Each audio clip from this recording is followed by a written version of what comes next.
Good morning, Facebook. Good morning, YouTube. And soon, TikTok.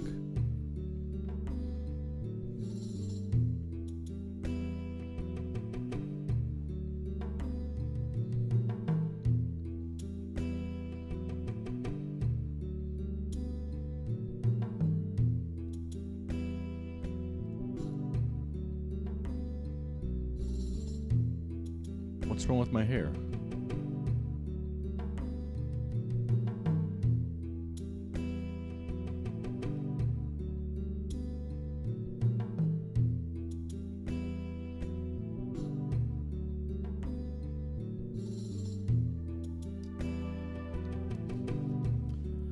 Today on the Ignorance is No Excuse podcast, we'll have Jason and Chris as hosting.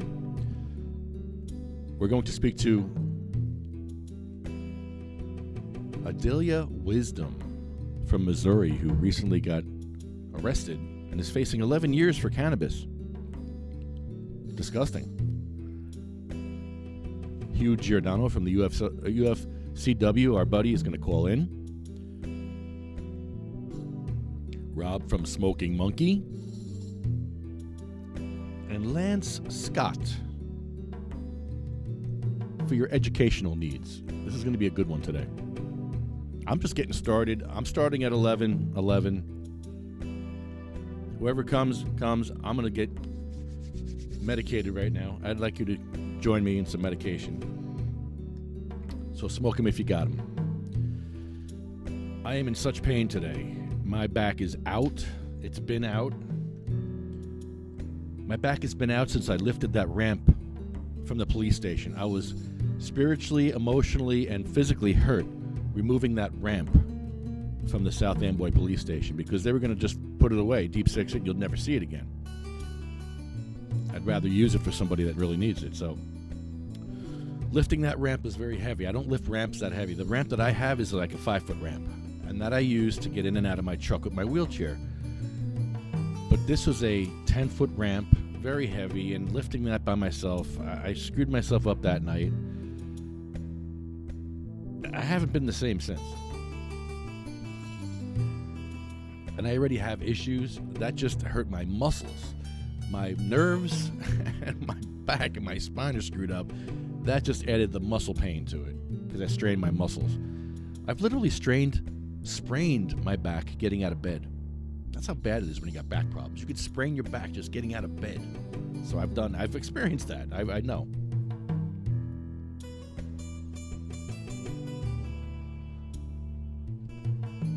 I think I'm smoking gelato. You can join me if you'd like.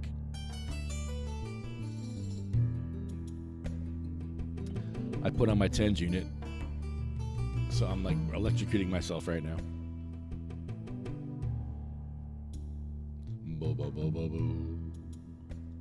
Bo bo bo bo bo. Bo bo bo bo bo. Bo bo bo. What do you mean? What do I call this? This is like, I kind of look like a religious guy. With this, I got like, what do they call that? The Hasidic call it something when you have the hair on the sides here. I like it. I like this look. I'm going to go with this look. Yeah, I'm going to go with this today.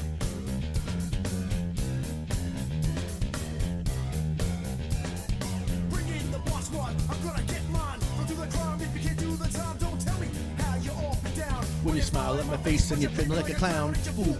So just step back. I'm mad, Dad, when I calm down. Strap. I thought you were my piece, but you played me out. Now I'm mad as hell and I'm full of doubt. Who you wanna roll with? Who you wanna roll with? Lefty, let's roll. Who you wanna roll with? Who you wanna roll with? Lefty, let's roll.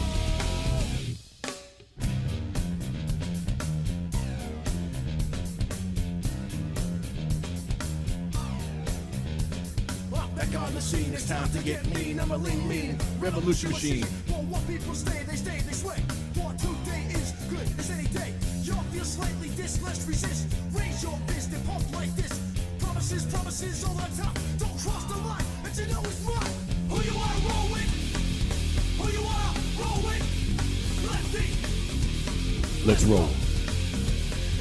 Who you wanna roll with? Who you wanna roll with? Lefty. Let's roll.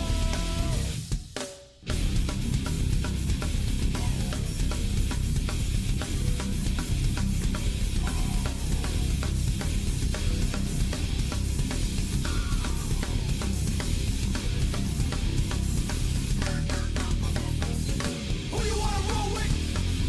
Who you wanna roll with? Lefty. Let's roll. Who you wanna roll with? Who you wanna roll with? Lefty. Let's roll.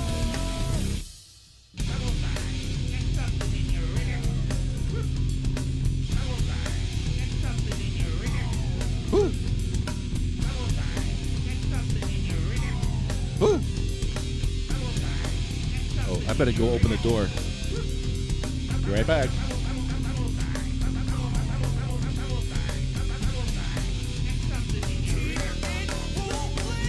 Who you wanna roll with? Who you wanna roll with? Lefty. Let's roll. Who you wanna roll with? Who you wanna roll with? Lefty. Let's roll. Who you wanna roll with? Who you wanna roll with? Who you wanna roll with? Who you wanna roll with? Who you wanna roll with? Who you wanna roll with? Who you wanna roll with? Who you wanna roll with? Who you wanna roll with? Who you wanna roll with? Who you wanna roll with? Who you wanna roll with? Who you wanna roll with? Who you wanna roll with? Who you wanna roll with? Ouch. Man. Oh, I'm in pain today. Not good. Hey, you gotta do the hair flip. Gotta flip the hair here. Gotta flip it. You start the headphones in the back, and you bring it up front like that. Look at that. Look at how cool that looks. I'm starting a new trend. Look at that. Look at this. Look at this. Come on, man.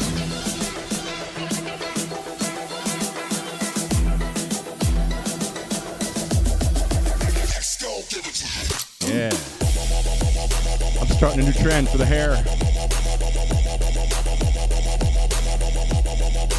Nobody looks at the back anyway. You know, when you talk to people, it's like this, so all your hair is in the front now. I like that.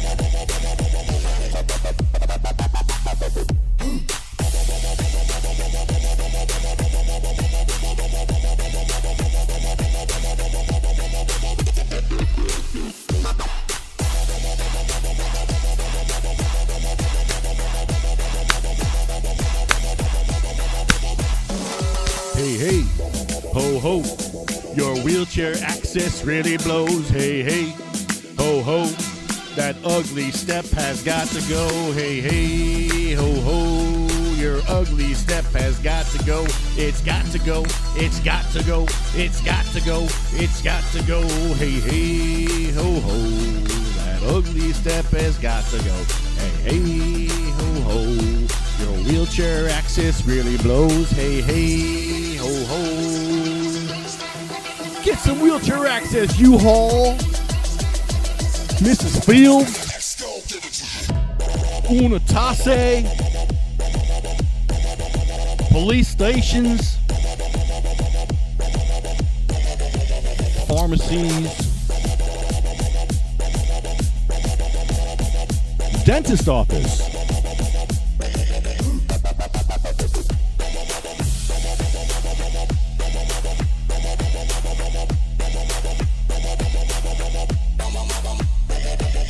Can't buy chicken, can't buy peas, can't buy chains, can't buy cheese.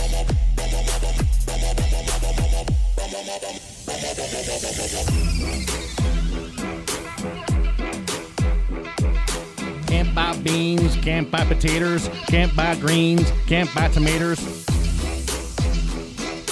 Can't buy lamb, can't buy hogs, can't buy rams, can't buy dogs, can't buy chicken, can't buy socks, can't buy whiskey, can't buy Crocs, can't buy beer, can't buy cheese, can't treat my fleas. When the hell did I write that line?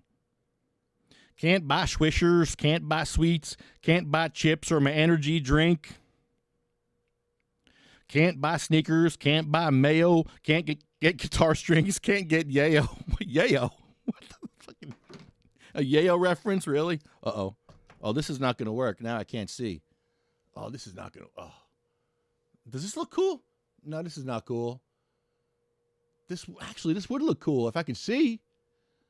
I think I like this look, but I can't see. All right, let's... ruin my whole look now. That's not bad. Hold on. I'm looking at a delay here. Hold on. Oh, that looks terrible now. I had it right before. You gotta poof it. You gotta poof it up and then go like this. Flip. The old flip. Oh my goodness. All right. We're gonna go with this look today. I dressed myself this morning. Hope you're all proud of me. So today we're going to talk to Hugh Giordano. Let's give him a call because there's a lot going on in the industry. There was so much going on. This weekend was amazing. Oh, Hetty had a great event. Hetty, New Jersey, with a great event. Dan threw a amazing event. It was a networking event. It was a networking event. We spoke. It was really cool. We all had a good time. And let's give Hugh a call. Okay. All right. Let's see. Hopefully it works. Hopefully everything works. Let's see. Probably not. No. No. I don't hear anything. Hugh? Hugh? Oh, hold on. Hold on. My stuff ain't working. I got to fix it. Hold on. Ah. Hold on. You're on the white mic here. There you are. Hi, Hugh. Hi, Lefty. How you doing, man? Good morning. Good morning to you. Let me find your picture. Hold on. I got to put your picture up here. Okay. Wait a minute. I got a picture of Hugh here somewhere where you're at the State House doing something here. Hold on. It's a great picture of you. Yelling at somebody, I'm sure. There it is. There's Hugh. There he is. Hugh Giordano, UFCW. What's going on, buddy? How you been? Good, man. I tell you what, it's busy. It's busy, isn't it? A lot of stuff going on around here. Yeah. A lot of stuff. What's going on with you? What'd you think about Senator Scutari's becoming the Senate president and talking about home grow maybe in the future? Well, look, if there's anybody, I know that there's been lots of, concerns amongst the patient groups with him as far as not being more open to home grow. But I will say this, if amongst the others up there, if we think about it logically, if you're going to have the best chance of getting home grow, it's probably going to come from someone like Senator Scutari, as compared to somebody who's against it or spoke against even legalization. You'll never get anything on the floor. So I think what it comes down to, and I think what we all know, is that activism has to keep going, right? So Coalition of Medical Marijuana, Sativa Cross, and all the patients that are involved and the membership that's involved just has to keep the pressure on, right? If it stays a topic, then it won't go away. And I know that you're working very hard to get other senators and assembly representatives on board for home grow. So if it happens, it won't be because of a certain senator or an assembly person. It's good to have advocates and people who are willing to put on the floor, but it's going to come from you all. It's going to come from the patient base, period. And I think that people that aren't patients either should support it too, because it's just about having the right to grow something that's not going to harm anybody, and it's medicine, and it's working class people deserve the right to grow their own medicine, right? It's so expensive, so it's a working class issue too, and that's why 100% you'll have our support in this conversation and fight for home grow. We will 100% endorse anything going forward, as we always have. So it's a working class issue, it's a patient issue. Absolutely right, Hugh. It's a human issue too. This is medicine, and people are dying without this medicine. They need it, and if they can't afford it, they're going to go without something, and they have to choose what they're going to go without. 100%, 100%. And look, I really hope that I think the one thing that we have to be concerned about, not concerned, but always cautious about, because as a patient, I want the medical program to stay strong and robust, and I want the medical program standards to go into the adult use market too. Cannabis should always be protected as far as quality and consistency, whether it's adult use or medical. But I think the only way to have those types of good standards is to have a good, strong medical program. So that way patients know that they're getting the quality that they're paying for and consistency, but also that those good standards flow over into the adult use market as well. Because there's going to be a lot of people that are, still nervous to this day to get their medical card for whatever reason, right? They're nervous, but this will give them an opportunity to get medicine without having to get the card, but it should be to the same standard. So hopefully that happens too. Who fixes these prices in New Jersey? They're all pretty consistent in New Jersey. Who is setting these prices? Well, that's a good question. I mean, I don't know exactly who's doing it, but look, I mean, it's a company's product. It's a limited market still, right? So, like anything else, when you have a limited market, the consumer doesn't have the power. The producer does, right? So, and I think that's going to change, though. I mean, if you look at other states that once they get more licenses, I think competition is important. That's why I really do hope that, different people win. It's not the same banners that keep on winning, that, it's actually folks that are new banners or maybe smaller banners that have a couple places out in Oregon or, out in Washington State. Some new faces, right? Both local and out of state. I hope they're new folks, new opportunities. And then that will create competition, because now you're not only competing about price, but now you're also competing for quality, right? If you like a certain strain or a certain farm is consistent on their grow, even if you don't like the strain, at least you know it's all quality, right? You're not going to find mold or powdery mildew. Those things matter, right? I mean, you're paying a lot of money for things, but I think the prices will come down. But look, it's a problem though, and I know that you are actively fighting to make this a consumer rights issue as well. I see all the posts about that, so I think it's great. I think you're doing everything right.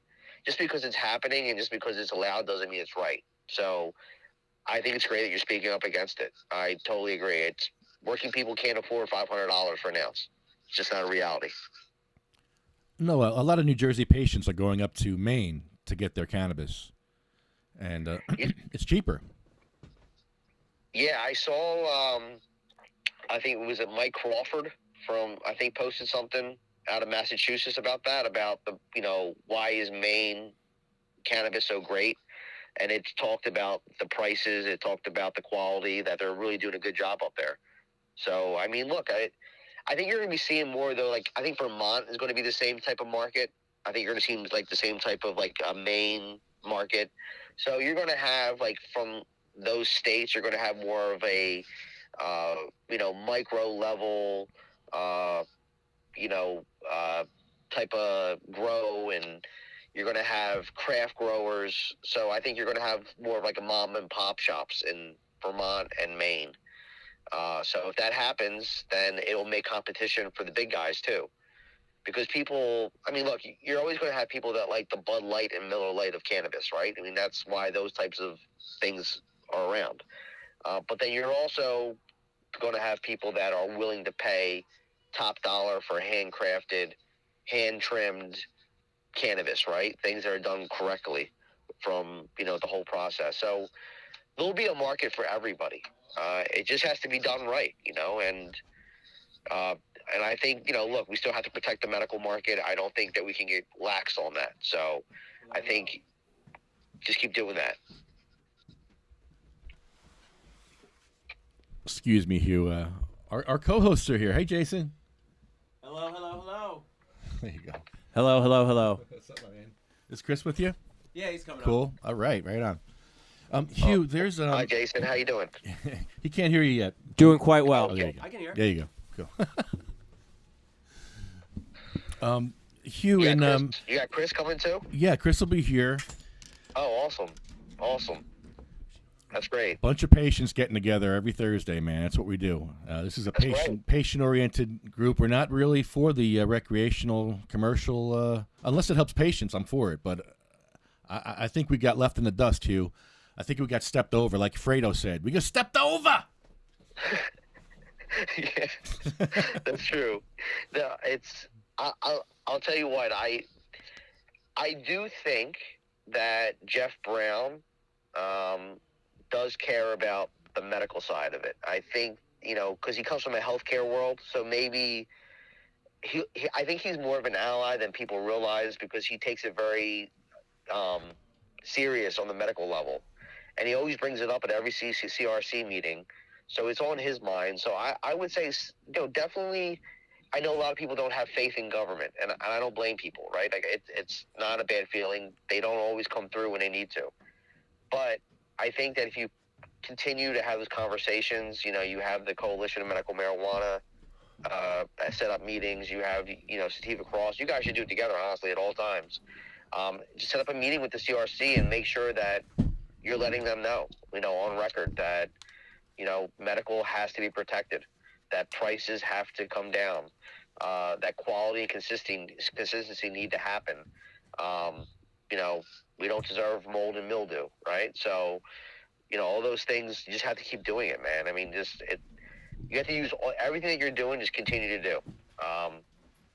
It's definitely not perfect.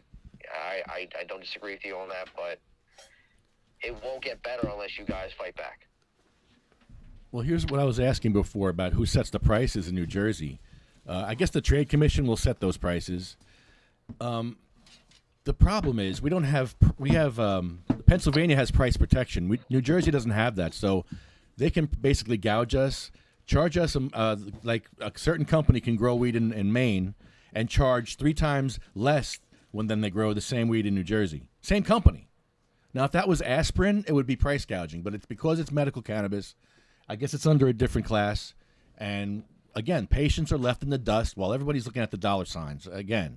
Is there a regulated price for that? Like, so outside of cannabis, because we know they're not, and it's horrendous. But, like, let's say, like, birth control. Like, just the first thing that came to mind. I guess aspirin. But, like, something that more that you would have to, like, go somewhere. Because the idea is you can't grow it yourself because you're not capable as a human to properly understand how to grow and handle weed. So you have to go to someone, right? No. Yes, I'm being sarcastic, but like, so is like birth control, like stuff like that, like, or any kind of over-the-counter regulated? Like, if I go to California and like, fuck, I, need some medication, is it gonna cost the same thing, or even like town to town? Like, so like I live in a very wealthy area. Everything's the fuck more expensive. Whereas if you drive, 30 minutes south, everything's cheaper. Like gas, even gas. Like even gas. Mm-hmm. Like, like I drive a little further into New York to get gas sometimes. Into Suffern, there's like a super cheap spot, which is funny because it's usually cheaper than the gas in New Jersey by me. Oh, wow. Yeah, right? We're supposed to have the cheapest gas in the country. Well, not Bergen County. Yeah, I noticed that. But medication's a different thing. Go ahead, Hugh. Sorry. I don't think that, there's laws that, for example, when that one fella, I forget his name, that bought the Wu-Tang CD. Shkreli. He was a Martin Shkreli. Farmer Bro, or whatever his name, there's laws to protect, human health and safety. If you're price gouging because, there's limited supply and it's going to affect the health.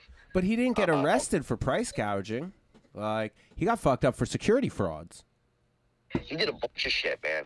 Yeah, but he did not get in trouble for anything that he did as far as for raising the price of medications. Like, that wasn't gonna, that didn't affect him at all. It was, they got him on other stuff. So they didn't even make an example of him as to be like, hey, you can't do that. Like, that was actually perfectly okay to them. It was, well, you didn't pay us our cut. So, like, That's what he went to jail for.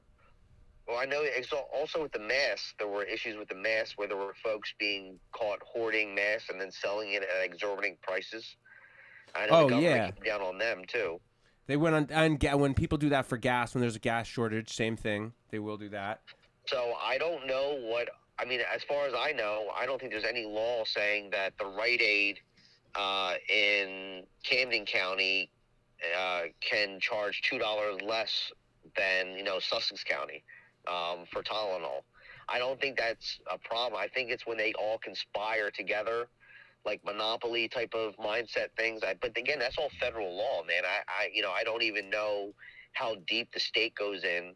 A lot of state laws go based off federal law, or they just follow the federal law guideline. So, I don't know. These are all new things that are happening, and I think it's all up in the air legally. I think that if groups get together like yours and you filed a claim, I don't know what would happen, right? I don't know. I think you just have to have a really good attorney who could put the puzzle together, right? And if they can put the puzzle together and come up with a legal argument and it's valid, then you'll get your shot in court to fight it, right? Or whatever the case may be, or in front of a committee. But that's definitely a specialty. You're going to need somebody with a legal mind that works on just that, who can put those, consumer affairs and all that good stuff. Yeah, it's something that Chris Goldstein was talking about with the price gouging. And I believe Pennsylvania has price fixing where you can't do that in Pennsylvania. New Jersey, you can do whatever you want. It's totally corrupt. Pennsylvania. Well, I guess the state took initiative, right? So that means that you just would have to make that part of your campaign now. I mean, add another thing to the list, right? Another thing. We went to South Amboy. They banned medical cannabis in South Amboy. And then we found out they have no access to their police station. I didn't. I must have missed that. I apologize. I'm sorry. Yeah. That's not like me to miss those things. I show up to all them things. Well, we just happened to go there and give them a ramp, and sure enough, they didn't have a ramp. And within an hour, a disabled vet used that ramp. Oh, that's awesome. Out of the blue, like it was 30 degrees out, some random guy comes and uses it. We could have waited there 30 months; it would never have happened. But for whatever reason, when we were on the council meeting, we're outside the police station on the council meeting. And the councilman was berating me for my mask in 30-degree weather. He didn't like my mask. And what did your mask say? It was the wrestling mask. Oh, right. He didn't like it. So while he's berating Bunch me, of riffraff over here. He's berating me for the mask, and there's a disabled vet using the ramp we just put down. Like, okay, let's pay attention to what's really happening here. Somebody's using the ramp that you didn't provide. And they're required to, under the ADA, to do all this stuff, and they just ignore it. Willfully ignore it. Yet they pray before their meetings. So these are Christian people, but they're not following what Jesus taught them. I don't know what's going on over there. There's a disconnect over there. I don't know. Well, there's a lot of hypocrites in a lot of different groups, right? Whether it's elected officials or, folks that are involved in organizations. They say one thing and do another, right? Mm-hmm. So it's human nature, unfortunately. But again, I mean, you're out there doing the hard work. You're showing up, you're fighting for issues that affect patients overall. Your advocacy for wheelchair access, it fights for sick and dying people, which you've been fighting for over a decade now, hard on. So, Sativa Cross, Coalition of Medical Marijuana, biggest champions for patients, period, for working people. Biggest champions. There's nobody better. They want us to wait, Hugh, they want us to wait 2 years for a ramp. They said we're going to get a new building in 2 years. So for 2 years, disabled vets and other sick people can't come in their police station. Can't you just be not crippled for 2 years? God, guys. Like you got cancer patients with 6 months to live. Well, we'll wait 2 years for them. Like, what? No. And they want us to build the business administrator said we have to build a cement ramp. It's going to cost $100,000. Okay. Okay, but build a wooden one then. Build a wooden one from Home Depot. Go to Home Depot right now. Get the stuff. Build one for what? That's right. They could. There's always a way. That's ridiculous. That's why they have a business administrator at every council meeting, because they're there. That's their job, right? To go out there and to find contractors that fall into the budget and get it done, right? So you're absolutely right. And if they really cared about sick and disabled people, they said, you know what? Let's set up a meeting with your groups and let's set up a fundraiser. Maybe we can do something quickly, right? They could have done a million other things instead of yelling at you for your freaking mask, right? So the business administrator does all that reaching out to contractors and vendors? Yeah. Really? Yes, that's their job. Ah, Well, interesting. maybe we should then go work side by side and actually do a fundraising thing with them. Maybe Yeah. Yeah, instead of yelling at them, I think maybe I'll ask them a question first. maybe if they take the offer. I don't think they would, but No, they're not going to take the offer. Well, what you do is just go back. You look, Yeah, we're going back next week. everybody in your group is well versed, right? Everybody in your group knows how to speak to people. So you just go back and present the idea, put it on record, right? So that they can't say it didn't happen, and say, look, we want to come back, we want to work with you. This is an important issue, and then offer your ideas that you guys come up with as a team. And then if they reject it, then they're the assholes, right? They're going to delay it, Hugh. That's Well, what they do. They're going to delay Put it. it on record. Put it on record, man. I don't know. I mean, there has to be somebody on Get that it council stamped. that has We the did. guts, We to did. stand up. We stamped it. We do. I brought them a letter. I said, you have no wheelchair access. This is the date, time, and I had the clerk stamp it and file it. So now they're on notice that they have no wheelchair access after 20 years, 30 years. Yeah. No, it's Nobody's It's ever crazy, did man. nobody's ever did this before in 30 years. You have no disabled people in South Amboy, and you took away their medical cannabis.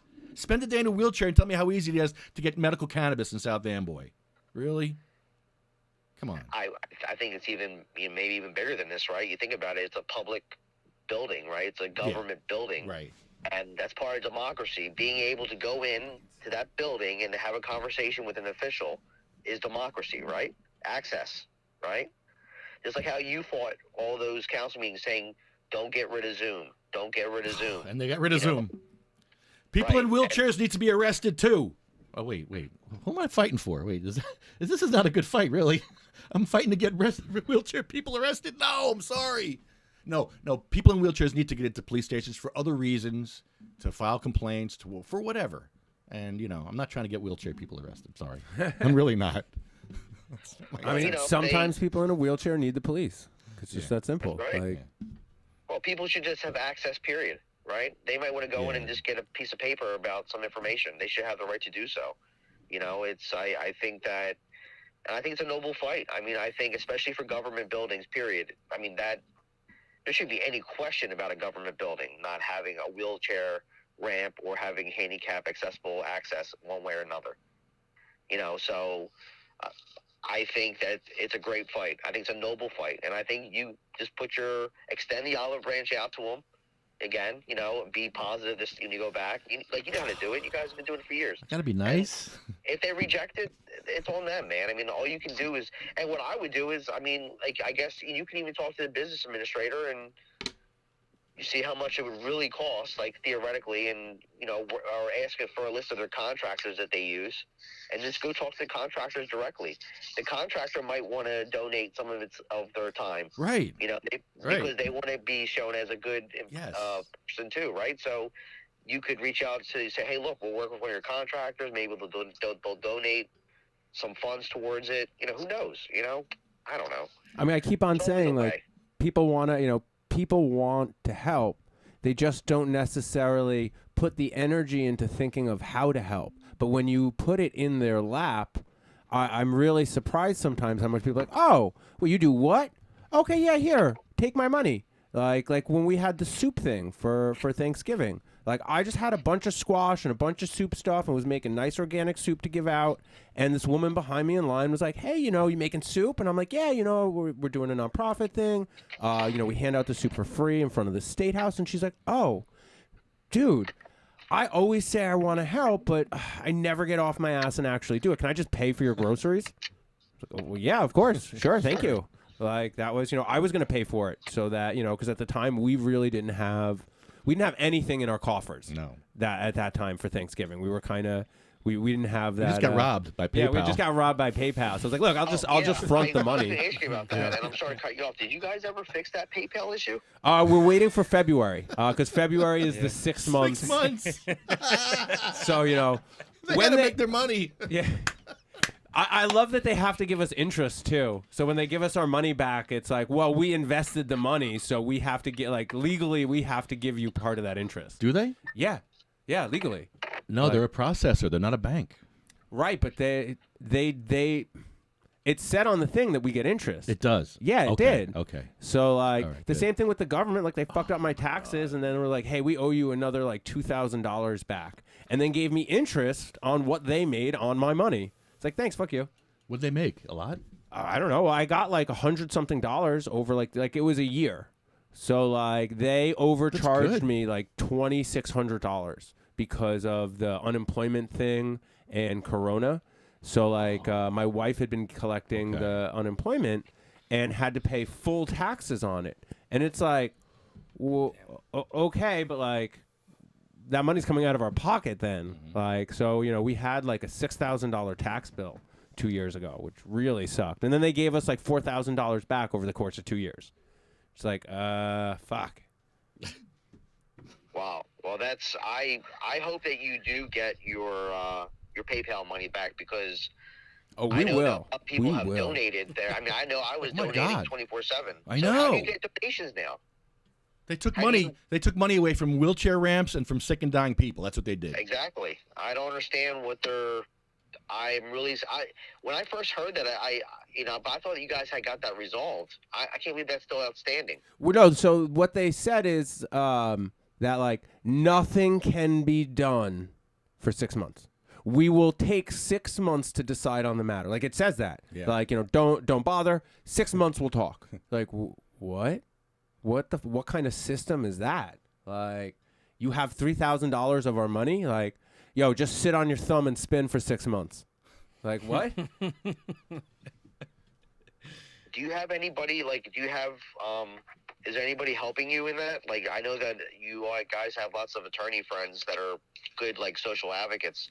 Is anybody helping you with that or no? Well, we got some good advice, but there's nothing we can do. They're not a bank. They're a processor, and they can do whatever they want. And they said "F you," and we can't get past the back room. There's no reason why, this is how I'm going into the situation. I expect them to do right because we haven't broken the terms. We do not sell and we did not take money for marijuana. We aren't, handing out stuff like that. There's no reason they should keep our money. That being said, they are a business and they can do whatever the fuck they want. If they decide to, dude, we go right to the fucking news. There's no, you don't think that, we can't go to a news story. There ain't shit going on. Look, dude, PayPal took $3,000 from us. This is what we were going to use the money for. And wheelchair and access and what we did use the money for. 'Cause I believe some transactions were from ramps. Yeah. Yeah. So dude, that's a good heartfelt story. So we're completely in the right. We're trying to help people, and PayPal took $3,000 from us. No, I agree. I think, and it goes back to what you were talking about when I asked this question. I'm sorry I cut you off on that, Jason. Oh, no, that's all right. apologize. I got off But on a tangent. it I goes think I back cut you to off. exactly what we were talking about, right? About you were out there feeding the community on Thanksgiving, right? That money goes right back to the community. It's not in any way came out of your pocket, and it's like that. So it's just, it makes me sad that you're going through this because I know that you use those funds very frugally, but when you use them, something really good always happens out of it. You actually act like a nonprofit, so I really hope it all works out. And I really, everything, you guys are always out there fighting for folks, you're always helping people that just need a hand. And it all comes from cannabis. I just really, you guys are a great, testament to that whole bullcrap of, stoners, right? People that consume cannabis and weed and pot are no good for society. Yeah, all of us in one way or another, we were saved by cannabis. Yeah. I wasn't a functioning human. I almost died twice, just from illnesses and stuff. for 6 months, I was basically stuck to a couch in pain. And then I finally made myself RSO, and within 2 minutes, I felt relief for the first time in half a year. Like, the how much cannabis helped me is ridiculous. Like, and after that, like, it's my goal to, you know, make this for people, to make this accessible, because, like, fuck, dude, like, I was taking shots in the fucking stomach twice a week at $20,000 in shots twice a week. So that was, you know, what, $80,000 a month. My insurance was paying for it. My Obamacare paid for it, but, like, I had to fight to get the shots. They were like, yeah, no, like, we want you to take this steroid treatment. I was like, look, I have glaucoma. Like, that will literally cause me to go blind. And they said, we don't care. Like, we had to get a lawyer and basically make Obamacare give us other medication. And it still didn't fucking help, you know? So the glaucoma medication contracts with. I can't ever take steroids.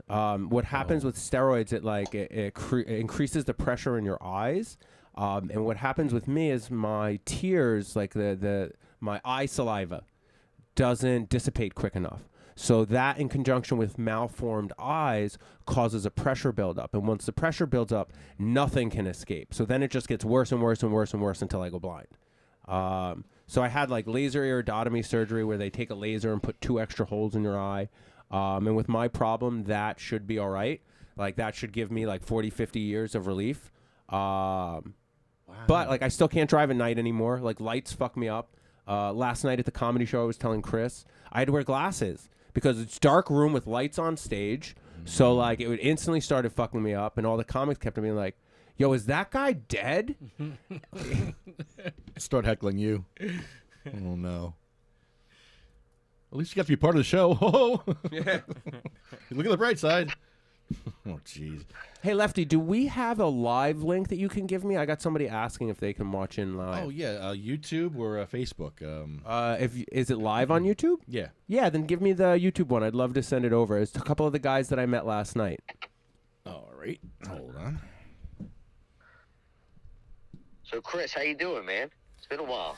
Yeah, it has, man. It has. I'm doing pretty good. How about yourself? Congratulations on your hard work in Dover. Thank you. Guys really pulled it out. Pretty good. How about yourself? Yeah, it was long, and a lot of anxiety build up, you know, especially when they banned it. So. Well, you came through. You did what definitely. you had to do. You didn't give up. Yeah, no, kept it going. You know, it was something. It was like something amazing to experience because it's like you know, I grew up in this town. I went through the school system there. Played sports there. You know, that's where I grew up.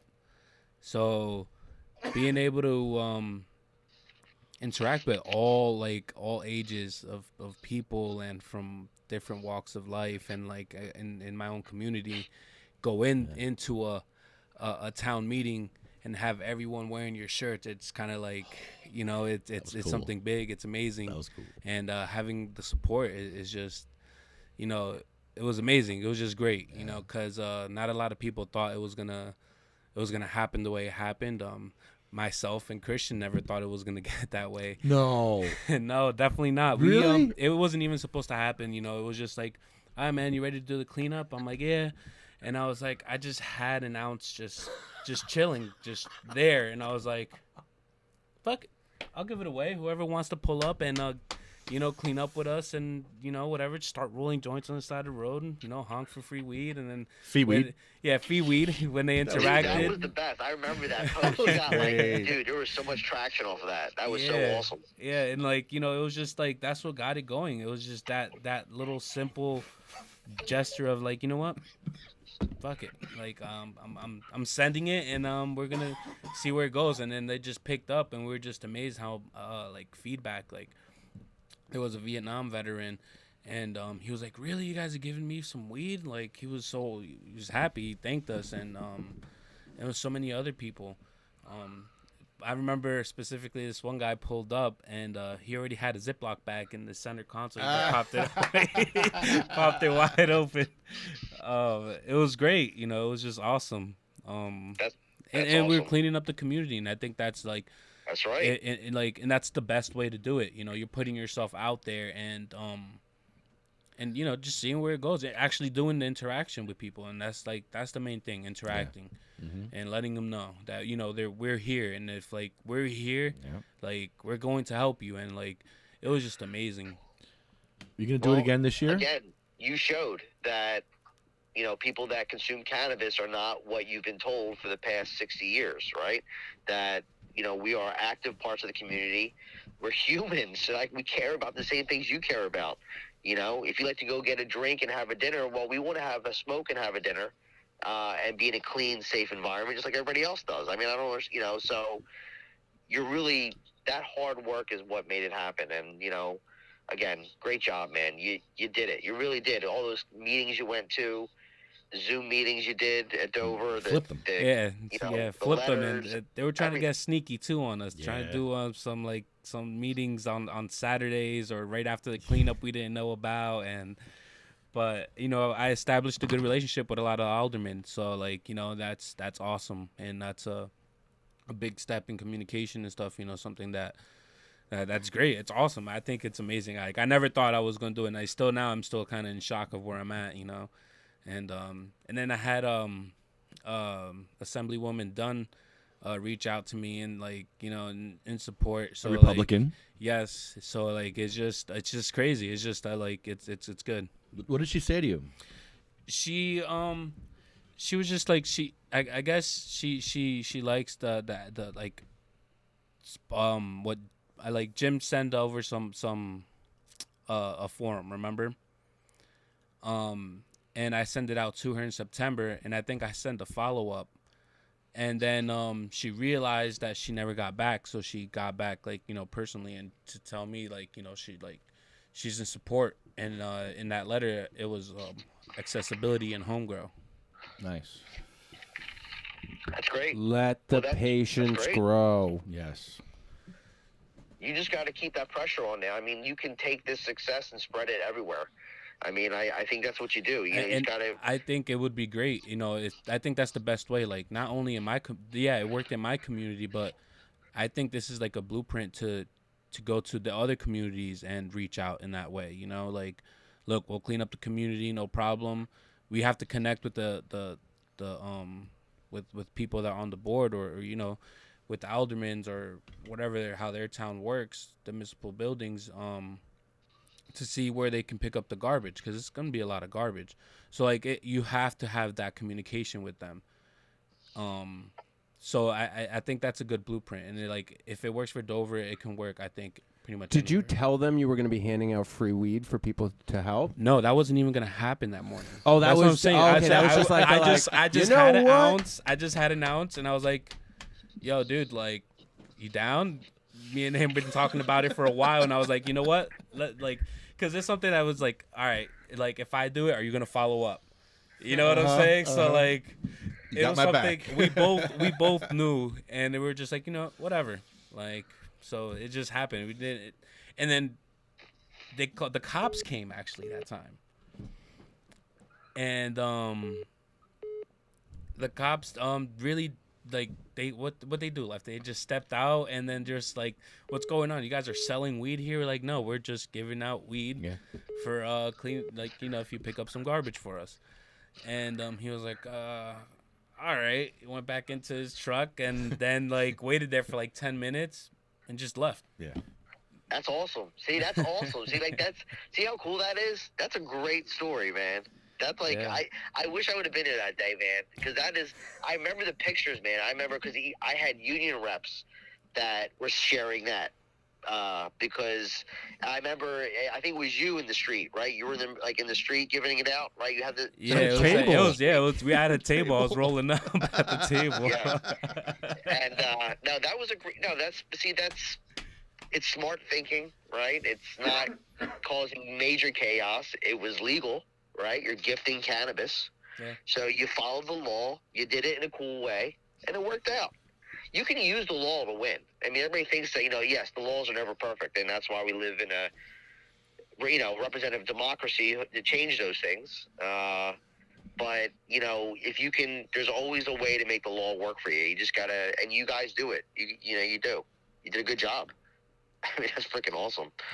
Yeah. And your events are always great too. I want to say this too. I think the one thing that's important about your advocacy is that you do it both publicly and privately. You know, even when you have your events and fundraisers, I know you guys always come from a good place. You know, everything you do is, I mean, it's affordable for patients to come out. I mean, you just keep doing that stuff, and you'll keep growing your membership. Our and more next people one. get involved. Oh, sorry to cut you off. Our next one's going to be Cannabis is for Lovers on February 12th. Yes. We are going to be doing a get-together event at the Weed Stalk in Somerset. Oh, great! Well, guys, make sure you guys start sharing that. So Yeah, people we'll can have know fly. about We it. just kind of decided on it a couple days ago, so we'll get everything out next week and start to have some vendors and stuff. We made some cool connections, or I made some cool connections for us last night at like a comedy venue. That's like a underground weed comedy venue that runs every Wednesday night. So we're gonna hope to have like a little setup there for a while to be able to sell some stuff and like talk about stuff and talk to a little bit of a younger crowd about this, because they're like, say like 25 range, like 25 to 30 was the age group or really of like the people who were there, which is perfect. Like they got tons of time on their hand. They actually like to do stuff and they have energy still. And hope. And hope. So like I want to get some of these people on board with us as well. And there was the guy who runs it has like 5 other different venues around central and northern Jersey that he does different shows. So we now have like actually a pretty good access to like have new events. So like ideas that we come up with or like things that other people have, like if people, I guess too, like, yeah, like if other people want to have events, like we know people now that have event spaces and we just kind of latch on because, you know, we just want to get our information out there. So like you want to have your event too, do your fucking thing and we'll do ours, you know, at a table. Yeah. So like, you know, Exactly. it's, you know, to further the community is really what it is. Like, Yeah, like one of the kids I met last night, he's trying to turn his business, which is helping inner city kids get access to across seas learning, like transfer students for high school and college, so that you can study abroad in another country for a year. He got access free through the government because his parents knew how to look for it. And he did it and feels that, like, you know, other people need this access too, that you don't have to be fucking rich. A lot of times the other countries will actually pay to have an American student come and learn there for a year. Like, they will basically adopt you, give you a place to live, like set you up with a family, give you a living expense just to come study in their country because you're American. Like, so like he wants to turn that into a nonprofit, but isn't really sure how. And I was kind of talking about how we just did that, like went from an LLC to a nonprofit and how it was dissolved and stuff. So he wants to talk with like you specifically, some more Lefty, to kind of, but he wants to do events with us. Like, I was telling him about Thanksgiving. He's like, dude, sign me up right now. Like next year for Thanksgiving, like I'll bring a crew of people, like, and we'll help you hand out turkeys. Like, he's got like 80,000 followers on Instagram. Like, he's a rapper too. Like, whatever, you know, like, a jack of all trades. Cool kid. You know, I really got along with him and like the guy who runs the show last night. So I think that'll give us like a bunch of new access to like new people, new areas, and like new. Cool. You know, if we can get in on a comedy show thing, like, you know, like people kind of hang out beforehand. There's food, and then people hang out afterhand. It's like a 2-hour show from 10 to midnight. It was super fun. Like it was a good time. Like it's always good to reach out to different crowds. I think that's, you know, That sounds awesome. well, yeah, 'cause, you know, we want to touch as many people as possible. Like, and for me, like in that talks too, like I met 2 people that are in need of RSO. So like, you know, set up a consultation with them. Look, like, you know, depending on how much you make, like we'll set up a consultation. I'll go through all my information with you, and then give you access to it. You know, my big thing is RSO and diet, and kind of how that plays with what you have. And like every time I talk to someone, they're like, "Oh no shit, I can do that." Like that's a thing. I'm like, "Yeah, dude, go look online, look up anecdotal evidence." Like I don't ever say like, "Hey, dude, this will cure you."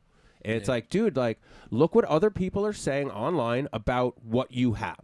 and see what they say. I cried. When I was looking up Crohn's disease online and I started reading about other patients that had the same thing as me or people that were worse than me, I fucking cried. I was like, oh shit. But it was kind of like tears of relief for me. Like, you're not in this alone.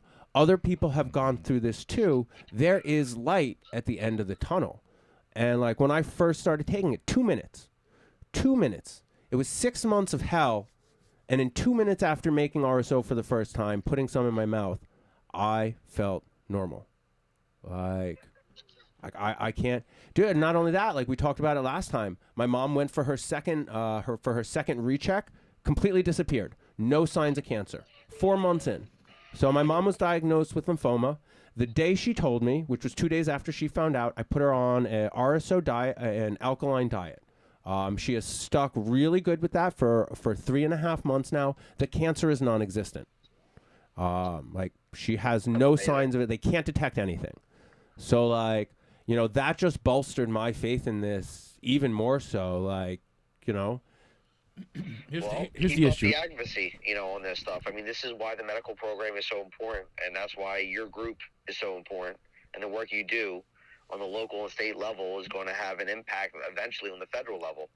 So, because they're going to look to the states for guidance. So if you continue to do what you're doing, then at least New Jersey will have some really good standards for medical, as far as, the industry side, the patient side, the consumer side, all that stuff matters, right? So yeah, we want access. We want access, and we want good access. That's, like there's no reason why if you decide you want to use medical cannabis to treat something that you have, you should be able to get access. And it shouldn't be difficult, and it shouldn't break the bank. I agree. I totally agree. Huh? And look, I really think that you all should, continue to do what you're doing. I am a huge supporter. You know that you always have the support of the UFCW for all these issues. 100%. Thank you. Lefty, I'll keep following you for more events that happen, and I'll certainly be involved. I'm always down for a council meeting anytime because I love that stuff too with you guys. If you're free this Wednesday night, you come to the comedy show. Lefty's gonna come on down. We're gonna kind of check it out with these guys. I'll be vending cookies there, and have like a little sativa cross thing set up. But actually, any Wednesday night, if you want to come down, really, just get in touch with one of us. It's a secret location, so I can't just give out on the thing. I understand. But yeah, hit up with any of us, and we can get you the information. It was super fun. I went for the first time last night. It was a good old time. Awesome. All right. Well, hey, look, I hope you all have a good night, a good day. I hope you have a good show, and look forward to seeing some. Lefty, please, can you sing a song, dude? Because it's been a while. You know what I mean? Can you sing one of your songs? We're gonna sing one in South Amboy, maybe. All right, man. We got a new one. All right, great. All right, man. All right, guys. Have a good day. Okay? Thank you so much for your time and your knowledge. Thanks, you. You're the best. Oh, no problem. You guys are great. Keep it up. Bye-bye. I had a little bit of an idea, Lefty. Can we share the first minute or two of the recent edit? Yeah, sure. Where it actually has the color correction in, 2 cameras, has a little bit of B-roll, but the first minute of it's kind of fun. Kind of give a sneak peek. It's like a teaser, right? Yeah, like a teaser. Yeah. I'm still waiting for Josh to hit me back up to figure out what day we're actually going to go down there and figure all that out, figure all the wording out. But I sent the recent link into our board chat. That's the most current one. I'm excited. Yeah, no, this is super cool. I had a lot of fun filming this. I want to be behind the camera more, whatever that kind of means. I've always enjoyed it. That'd be awesome. I've always enjoyed it. Yeah, I think we should, and I think it's everything is now a 2-minute clip, and if we can get 2-minute clips, of some sort, whatever we come up with, you know what I'm saying, and just have them and just post them up or whatever it is, if something informational, fun facts, or yeah, no, definitely, if we can do that, that would be good too, use that, because that's what it is nowadays. It's just 2-minute clips or a minute clip, or you know what I'm saying. Super quick, super short. I enjoy being on camera. That's for sure. Like I like the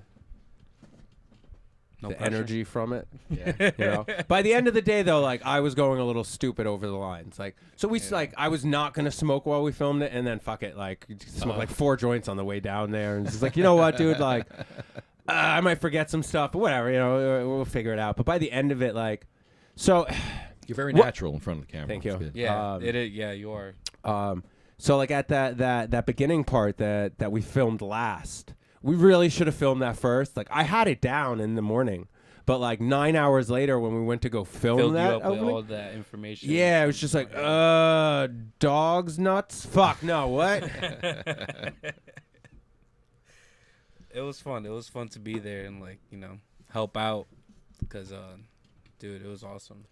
You know, there's no reason why like we can't put together our own kind of like open mic night at one of these things. Like one of the things that like, That'd be cool. so me, Adam, Jeff, and like I have a bunch of other people. Like, so we all kind of went to this this studio, and it was called Mic Check One Tuesday, and Jeff was like the artistic director of it, and this guy Duche was the host, and they had like musical acts, and they had one of my favorites was story night. They would have storytelling, so like you would sign up and you could just tell a story, and then whoever told the best story got some kind of something, whatever, and everything was taped live. But I used to always do like the story nights and stuff, and like tell like weird ass stories. Like I've lived a very colorful life. I'm not just colorful on the outside. Like it's just when I first met my wife, I said to her, "Look, something you really need to know about me that you're not going to understand, but you will if, you know, we're together for long enough. I like to keep things interesting." And like it's not necessarily by my own choice. It's just that's the kind of whirlwind that sometimes happens. So, you know, a lot of stories have kind of come with that. But like something like that, like we have like, I know a couple people who would be willing to host stuff, who have free time, who like doing stuff like that. Like there's no reason why we can't try to do like one a month, or like just start with one, like literally have an open mic.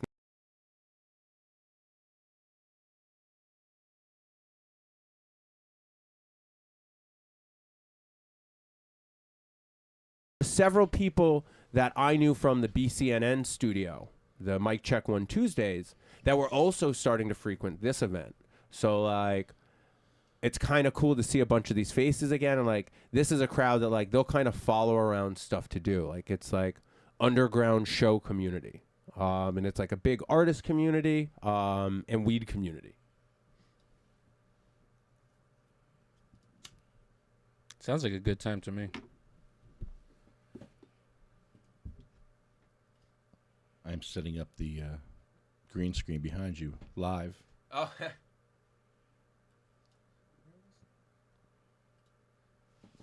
So we can call Lance Scott. I'm supposed to call him. He's in Texas. We spoke to him actually last time you guys were on.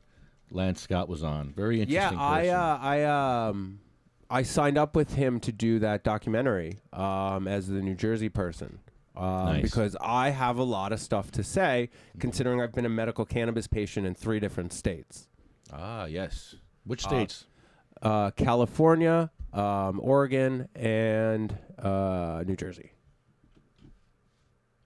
Yeah, Oregon has a great. You can just go there and be like, "Hey, I'm a patient. I need to get an Oregon card," and they go, "Okay, cool. Give us $20," and then you get it, and you get a temp card. There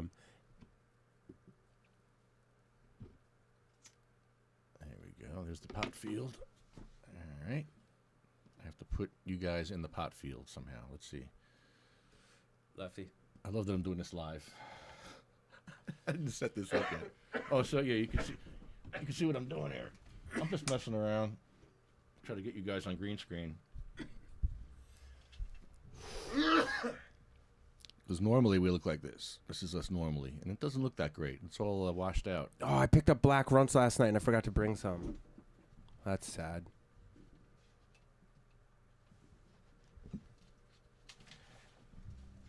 Yeah, our lighting's weird today. I don't know why. Not sure what happened there. Woo. How do I dose a cat with RSO Behind the tooth. for cancer? Behind the tooth. But what is the dosage? It's 1/10 of a human dose, right? So, I would take like literally like take a pencil. That's not super sharp. It's kind of dull. Take that. Like think of like the tip of that. About that. So like if it's the dot. If the size of the circle is about the thickness of a Q-tip, if you were to cut a Q-tip in half, that's too much. Half that. To kind of give an idea for size is where you start. Like that?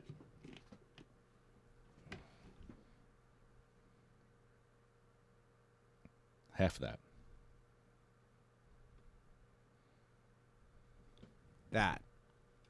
That is a Oh, wow. That is a heroic dose for a cat, probably. Like my 10-pound cat would take that. No, when 7-pound cat. So A lot less. And I don't want them all fucked up either, because a lot of times they won't eat if they're too fucked up. They won't eat. Yep. They won't eat. I don't want to do that. Right. So what you do then even less than that.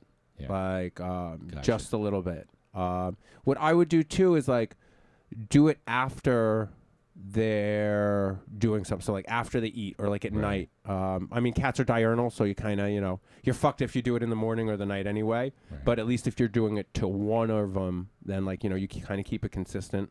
So I tried a bunch of different ways, like hiding it in food and other things, and the cat was really smart and got onto it. So I just fucking grab her, and then on the side of her big tooth, just wipe it on the tooth.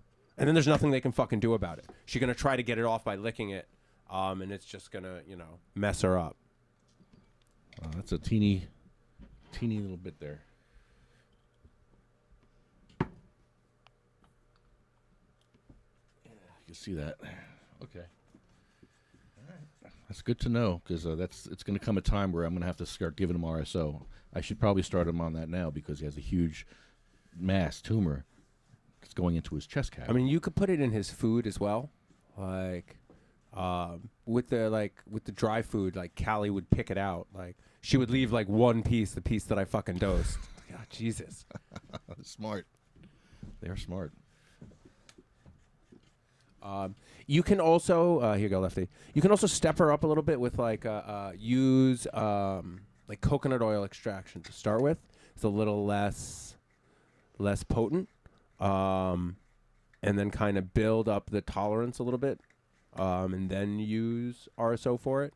Right. Let's see here. Chroma key. Nope, not that one. We screw this up. Chroma key. Oh, good thing I'm wearing That green one. sweatshirt again. Oh shit! Look at that. It did everything but what it's supposed to. Nice. All right, here. Look at my fail. Everyone, look at my failure. This is my attempt at a green screen today, without any testing. Just doing it live. I love it. You guys are green, but the screen isn't green. How do I fix that?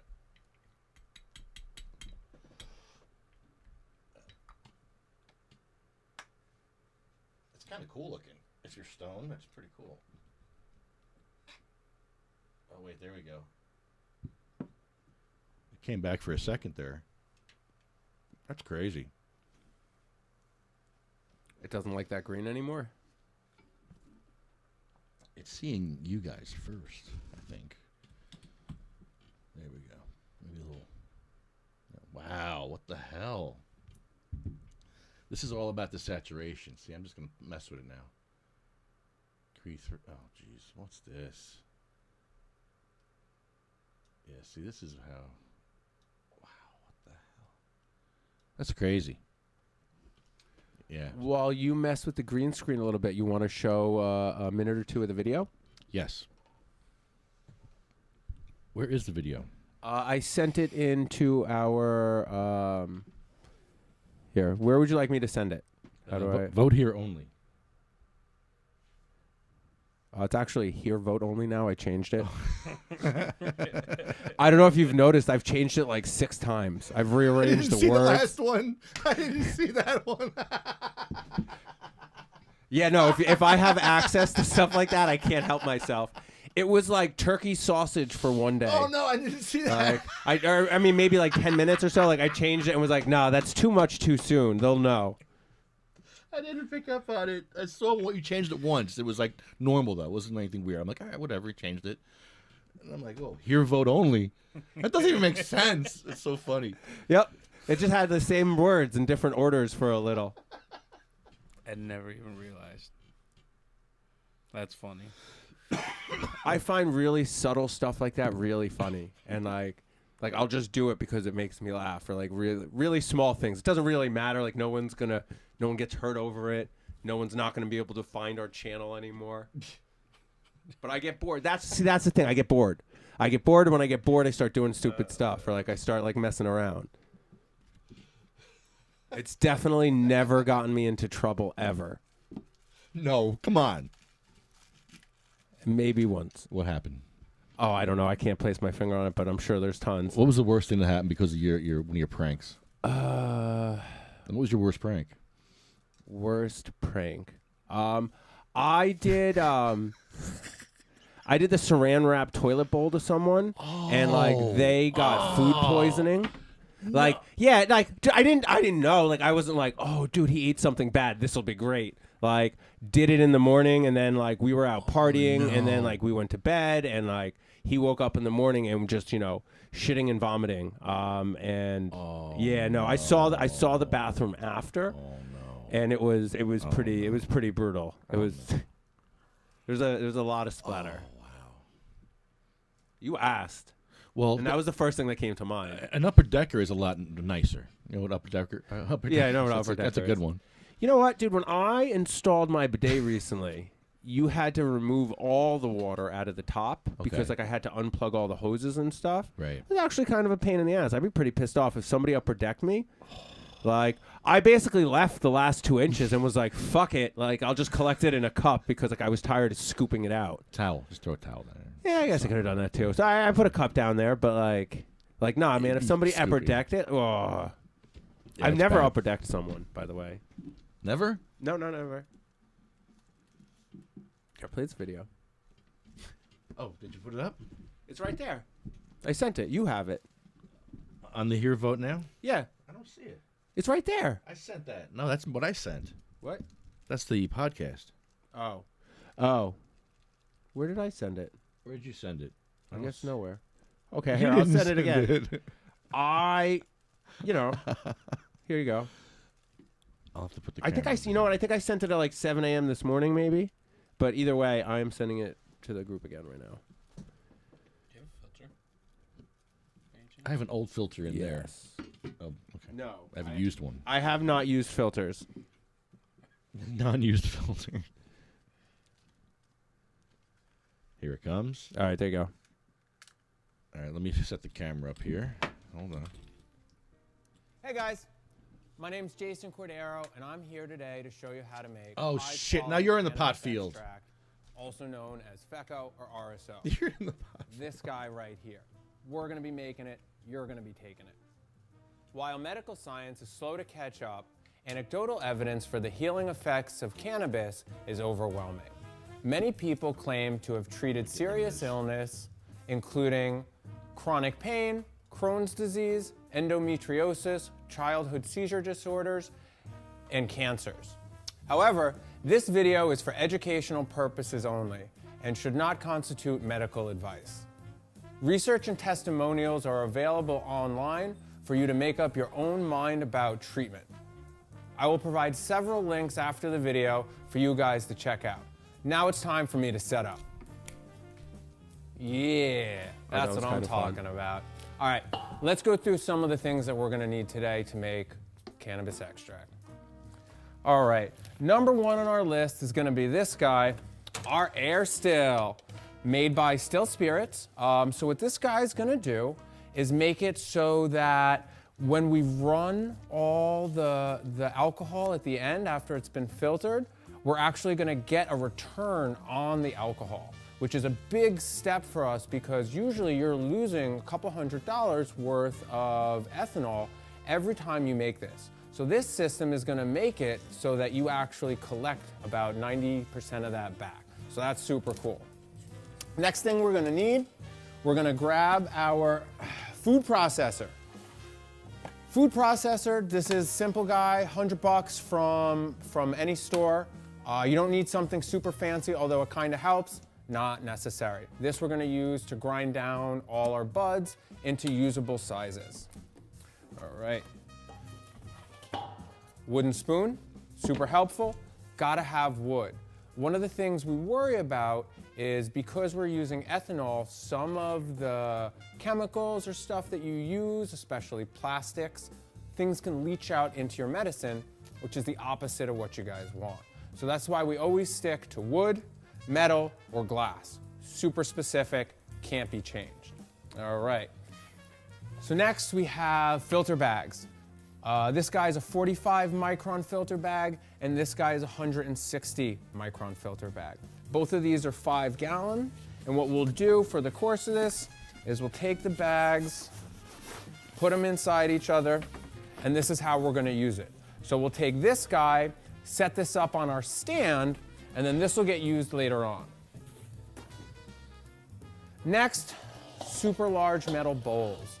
So right now, this is a 25 quart and a 35 quart bowl. Super helpful to have. I recommend getting 2 35s or one of each. The more you guys, or the more space you guys have, the better.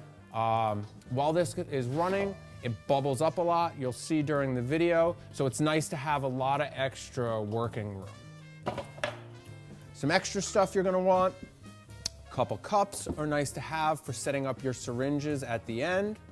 Your syringes are going to be 10 milliliter oral syringes, 2 different size Pyrex measuring cups. Doesn't matter about the measuring, all you really want is the pour. The pour spout helps a ton when you're going through everything. Couple of these guys, couple 1,000 milliliter ball jars, super helpful. You can store stuff in it, and we'll use it to collect. I don't know how much of this you want to cast play off from the air stone. I'm just like, yeah, I love this. I think Yeah, this no, is it's great. amazing. Like, I can just, watch I just can watch The this. scale, It's the very scale good. is going to help us Very at the well end, made. just to help you And- figure out how much yeah. you've actually made. No, Josh is the man. Josh is the man. This is good stuff, man. Wow. This is what patients need. This is so cool. Amazing. Amazing. Very laid out. What is that? Very. Yeah. Some kind of tangerine something citrus? It's called Kamehameha. I may have heard that word before. Kamehameha. Hawaii? Dragon Ball. Yeah. Chris had it at the. Gotcha. Yep. I got into it. So I really didn't like Dragon Ball as a kid. I couldn't get into it because every time I tried to watch it on TV, it was the same episode. Or at least I thought it was the same episode. It was like when Vegeta first comes down with, what's the big dude? Nappa. With Nappa. And it's when Nappa is fighting them and Vegeta isn't. He's just kind of off on the side, like waiting to see what's going on. I felt like I watched the same one like 30 times. So I never got into Yeah, it. he had to fight all the homies. He had to fight all the homies. But as once I met my wife, she was into them as a kid because she had 2 older brothers, and we got into it. And since then, I've watched. I've seen everything at this point. Like, but no, I just think it's funny that I didn't get into it until I was like 35, 36. It's pretty good.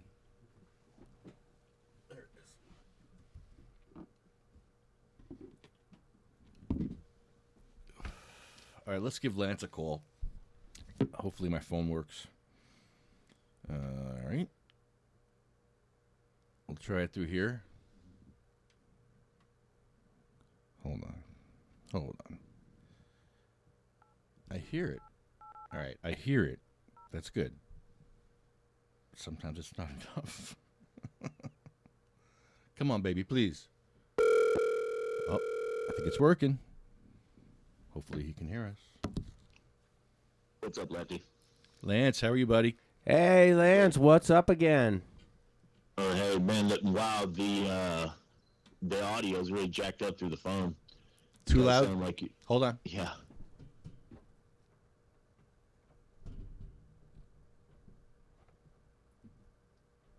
Is that a little better?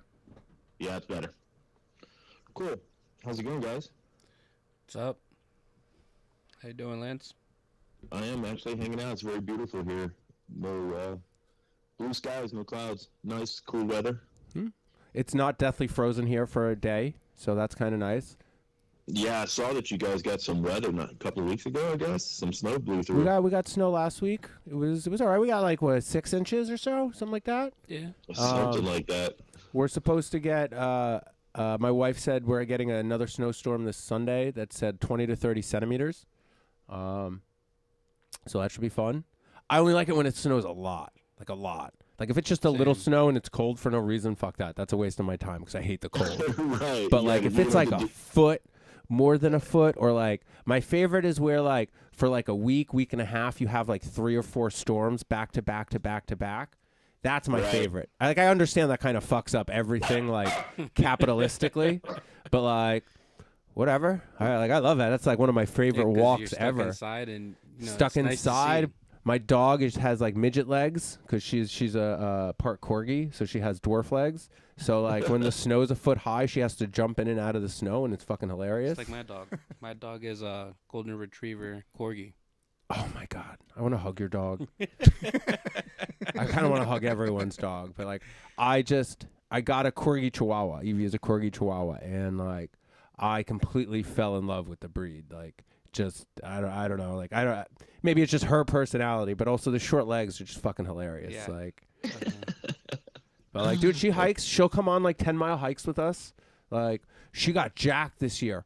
Holy shit. So we like went hard this year, like went really hard, me and Adam. And like we make Evie her own food now that has a different protein ratio than she used to have, like a better one. Right. And like she gets like raw liver and raw fats now on top of that, like every other day. But like she was fucking scary jacked this summer. Like well, there's scary nothing that says jacked. that you can't do that to your dogs. I mean, if you think about it, it's illegal to kind of go out and jack people with steroids and do this stuff. But if you think about your animals, there's very few laws that are established on what you cannot supplement your dog's diet with. That's why you see some of those pit bulls out there and dogs out there. Guys are putting their dogs on protein powder, B12 injections, steroid injections. Yeah, I can only imagine.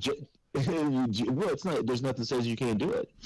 I mean, there's laws against you harming your animal, but there are no laws out there for making your animals better. If you think about it.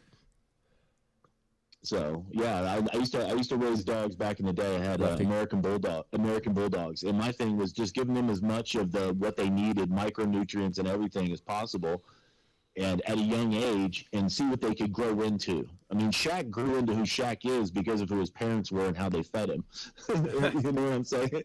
With the right genes, you can make anything as to their maximum potential, and that's the great thing. Look at the study that came out this week. Anybody paying attention? The what? You need CBD to fight off COVID. I mean, it's all over social media right now. So I did read that, and I did see it. So I am on a large dose regimen of RSO, and I definitely caught Corona over Christmas. I was tested. I had it. Like having it is one thing, getting over it, surviving it. See, this is the thing that they're also announcing is that I think the CDC came out and said 75% of the deaths from COVID were people with previous comorbidities. So that's telling you that people going into the hospital, COVID's just what's kicking them off the scale. Not saying you're not going to get it, but how you're going to fight it, block the receptors, is what it is. And that's also another thing too with your RSO. You're not having the acidic side of it because you're heating it up so much that you're taking away the acids off of THCs or any of your CBDs. You're not bringing the acids along. Gotcha. So you're gonna need to have something that's not so fully extracted like yours. So it's a big difference, but it's a good thing that if you have I used to call it the green shield of protection when I was younger, because I never got sick. Because why? Because I had such a high cannabis usage, and I said that as far as for my children too, because my children were on some type of hemp cereal as youth, and they've grown into being strong adults because they weren't poisoned about all the other stuff that you give animals. So it's good news, though. If that's the case, then more people need to smoke pot, and maybe we'll beat this COVID thing.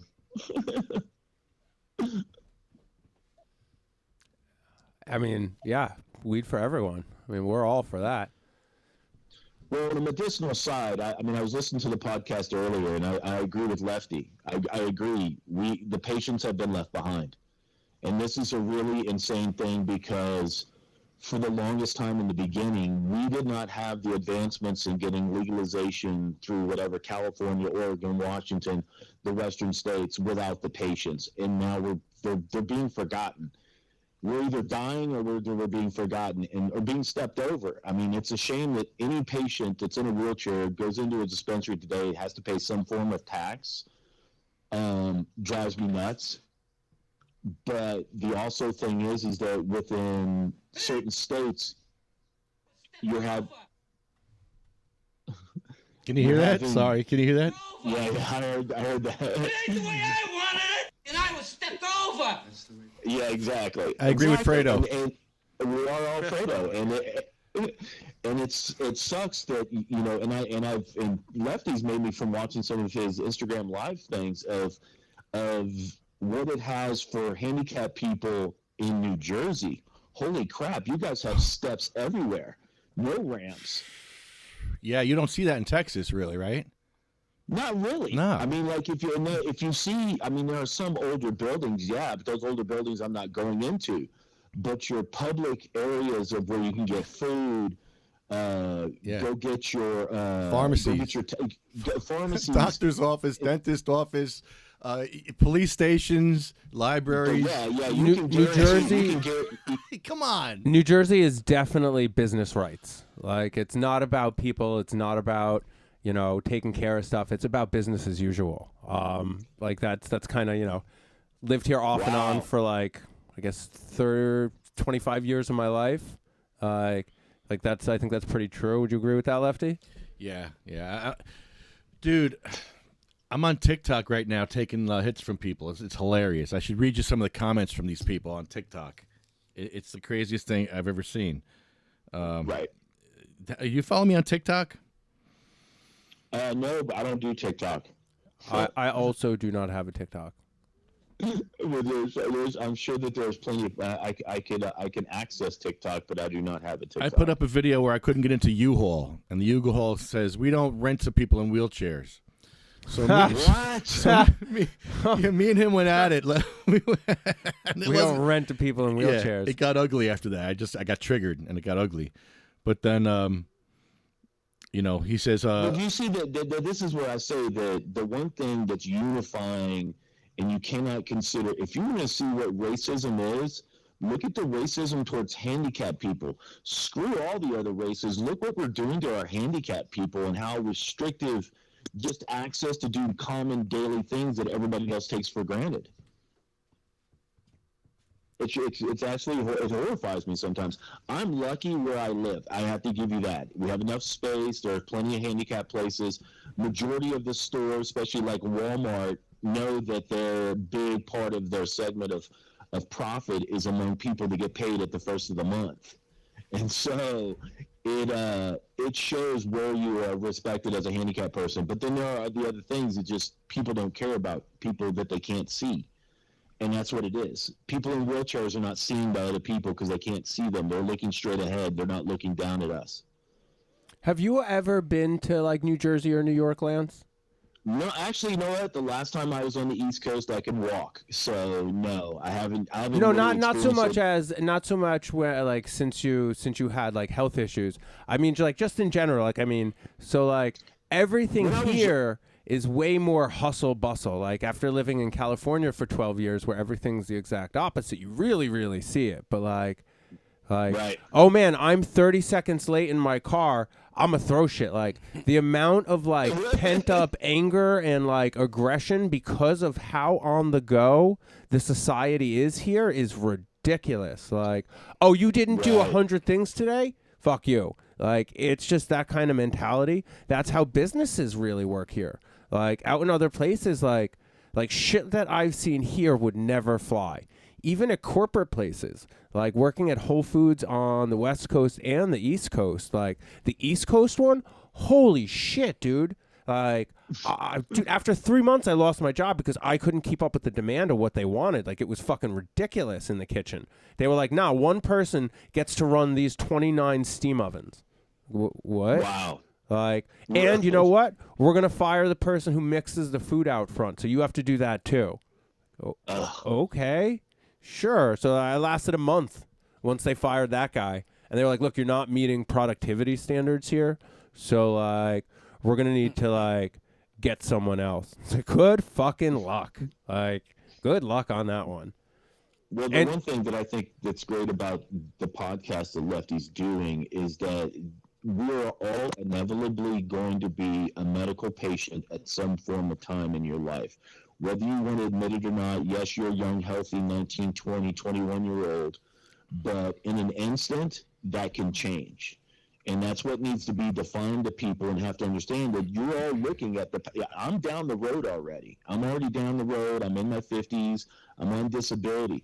That's what everybody needs to look back at these younger generations. The reason why it's very important we get to the next generation, because they're going to have to take care of the medicinals of the future, which could be their friends, their parents, or whoever. And we have to have this medical freedom for patients to be able to get and gain access to medicine that they can use based on what the patient wants, not what the doctors or the AMA want, what the patients demand. And this is how we've come around this. I mean, I've been doing this fight for 30 some odd years. And this is the business. It should be the same moniker that we had back in the beginning. Do it for the patients, because you're going to be a patient eventually. And that's what it's all about. And we're being forgotten in the bigger states. In California, Colorado, not so much. Colorado's a really weird state. For you to experience what a Colorado cannabis movement is, you have to look at it from all angles. But in other situations, like in the state of Texas, where they're piecemealing, Delta 9, Delta 8, CBDs. They're saying we could have certain amounts of CBDs, but you can't have Delta 9 or Delta 8. And then if you can have Delta 9, you can have it only at 1%. I mean, you can't do that to patients. Patients need full spectrum. That's why your oil is something to demonstrate to people that you need full spectrum. That's what that is, full spectrum. Everything in the cannabinoids are all drawn out, whether that's the 10 CBDs or all the 360 terpenes that come with a profile. So this is something that we need to get out there heavily.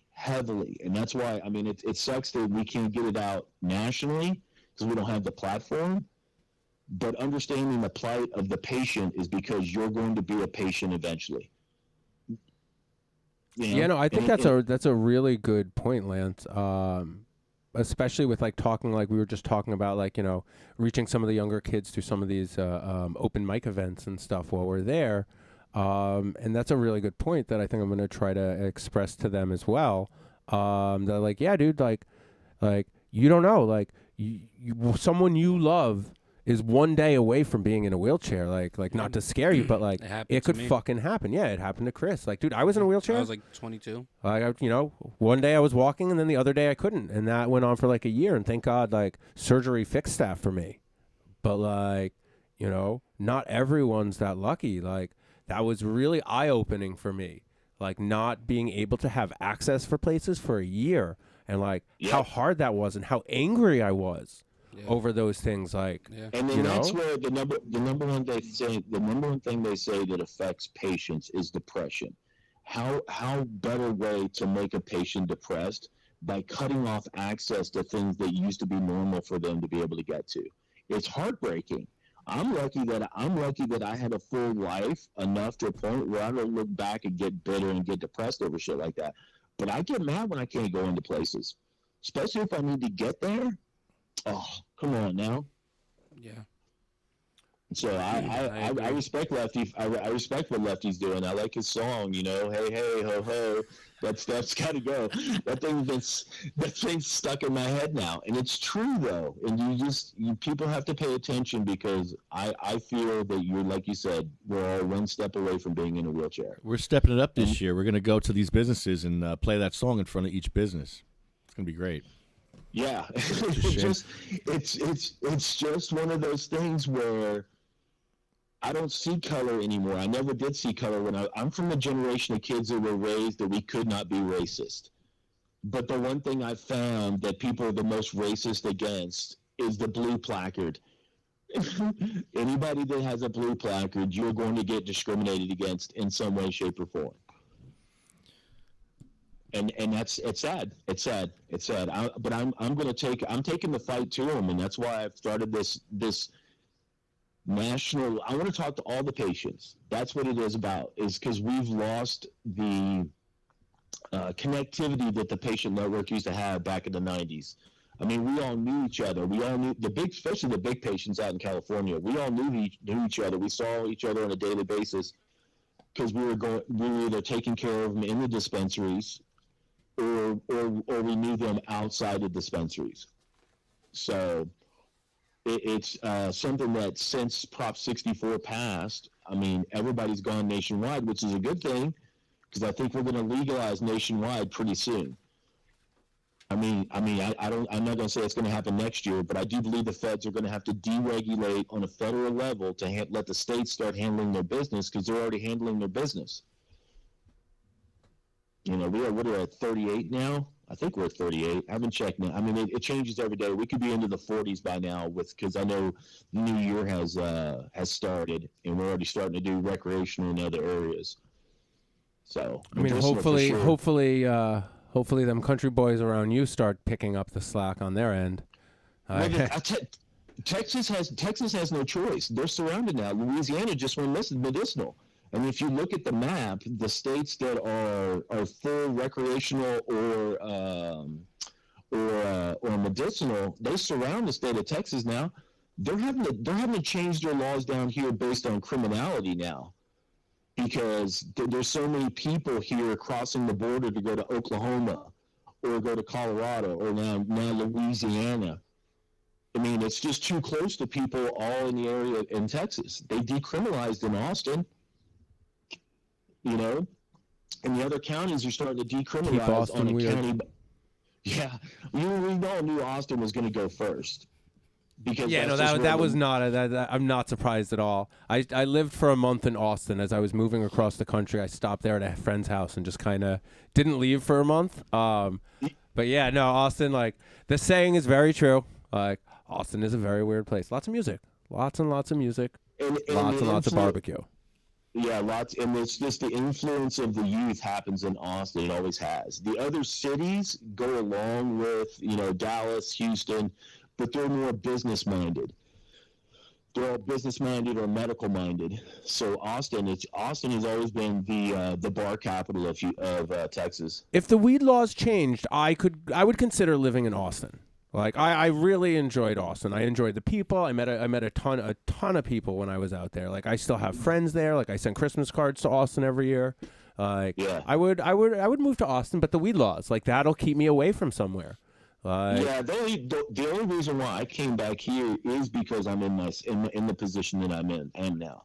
Because I dare them to arrest a MS patient or a medical patient and put them in jail. I dare you. Because that's the worst kind of publicity for the whole state. I mean, our governor is in a wheelchair, and his position on cannabis is ridiculous. He needs to deregulate it, and we need to make this thing go away. It just has to go away. I mean, it's been going on for way too long, and we all know how business was the one that made cannabis illegal. And then they blamed immigration. It had nothing to do with the plan itself. It had everything to do with politics. So it's got to end, and it's going to start with it's going to be with the patients. The patients are going to make it happen because we don't have to depend on big pharma anymore. my neurologists hate me right now because I'm about to go to them and ask for dronabinol. That's the yeah, we know. the pharmaceutical version of THC-9, because I'm not allowed to have THC-9 here in Texas. So I'm gonna make my neurologist give me a class 3 pharmaceutical drug so I can have that in my possession, so I don't have to worry about Delta-9 anymore. You know, I can go out, you know, and that's how patients are having to navigate this political system when we shouldn't have to. Crazy. There's Adam knows the guy's name and I don't. It's too bad he's not here today. So there's a dude, I believe he was in Texas, who has a weed church.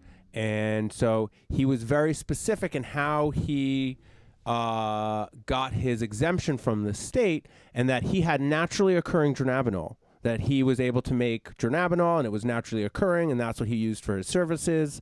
And he is allowed to give away weed in that regards because of naturally occurring dronabinol. Exactly. And that's so jacked up that you have to be smarter than your doctor. Yeah. Because your doctor is going to want to give you opiates, or they're going to want to give you something else. The patients out there can actually gear their treatment based on their needs, and I think patients in the future, through scientific ways now that are going on, that the future holds with THC 9, 8, and the full spectrum that the orals give us. Because if you look at the whole plant, there isn't a part of that plant that can't be used. It's ludicrous that we're still having this conversation in 2022.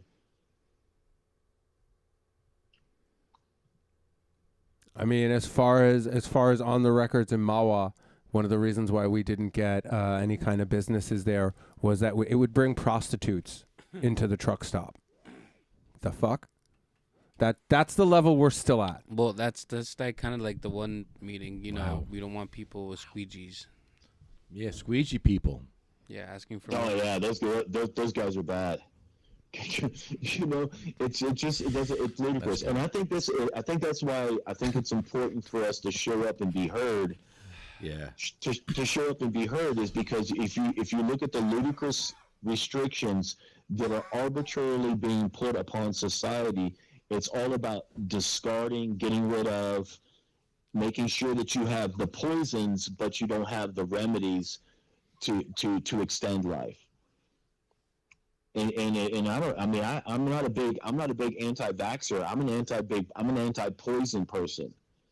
You have to understand, in the Merck Index, of the 43,000 organic chemicals that are added every year, a lot of that stuff is bad for humans, carcinogenic, mutagenic, and basically death. So taking something that we already know is harmless to humans and actually beneficial to humans, it should be used in that effect. And we've known this for years. I mean, this is not just anything. This is not new to people. But for patients, a lot of patients that have been brainwashed, they don't know what they can and cannot do, and they're scared. A lot of them are. I remember some of my patients back in the day, they didn't know what was going on, but as soon as they figured it out, their systems or what they needed, they're fine.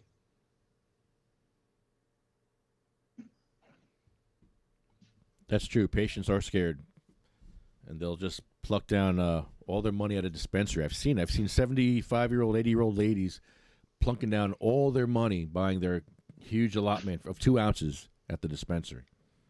Whatever that amount is, crazy.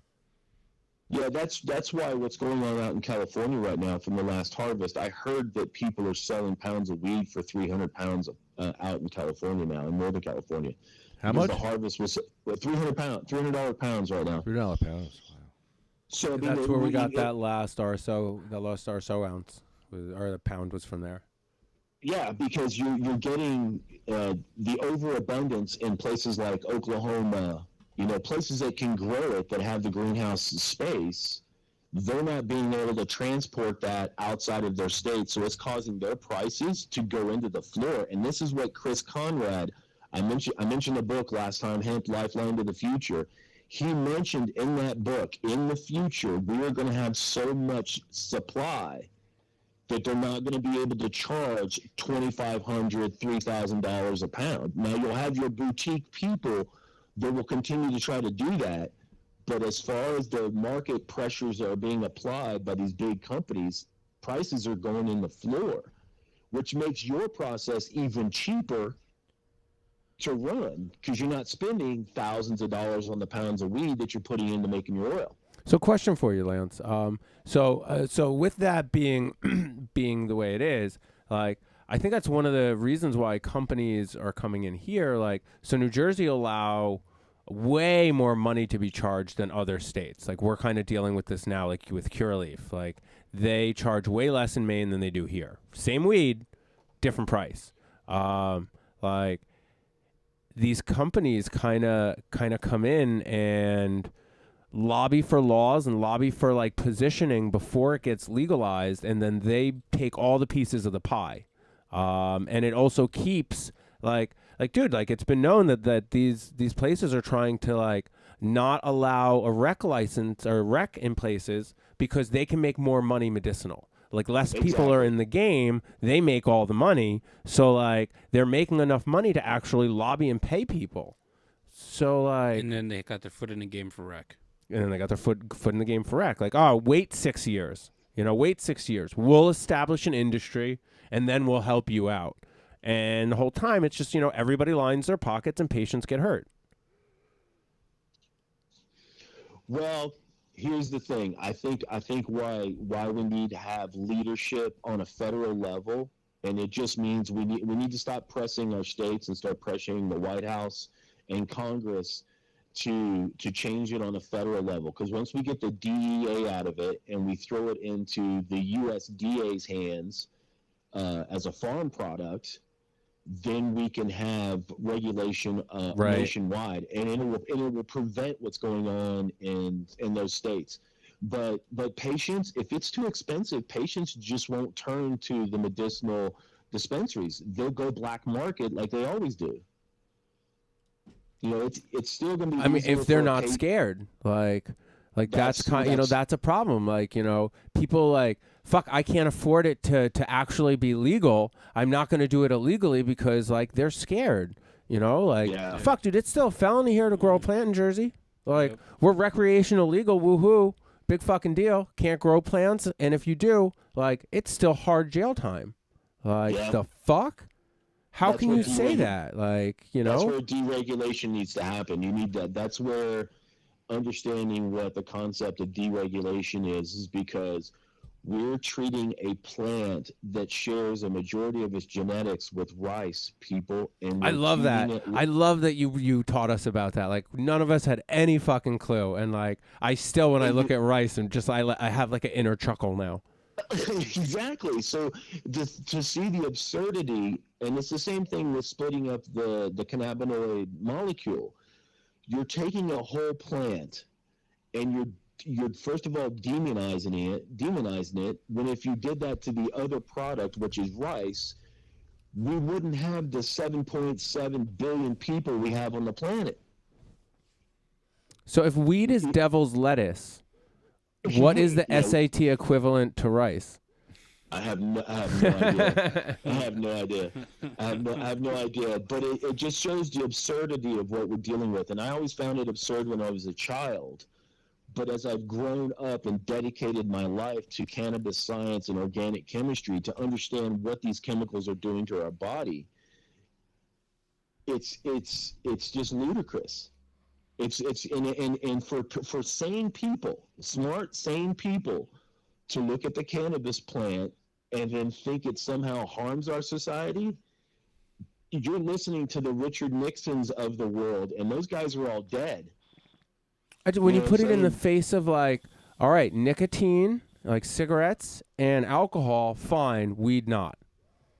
Like, yeah, that to me I can't do, because being a recovering alcoholic and addict from back in the days, I constantly try to tell people, if you want to survive life and live a good life, you've got to get away from the poisons of your life. And that's one of them. Nicotine, caffeine. Caffeine's another big one. And for some people, sugar.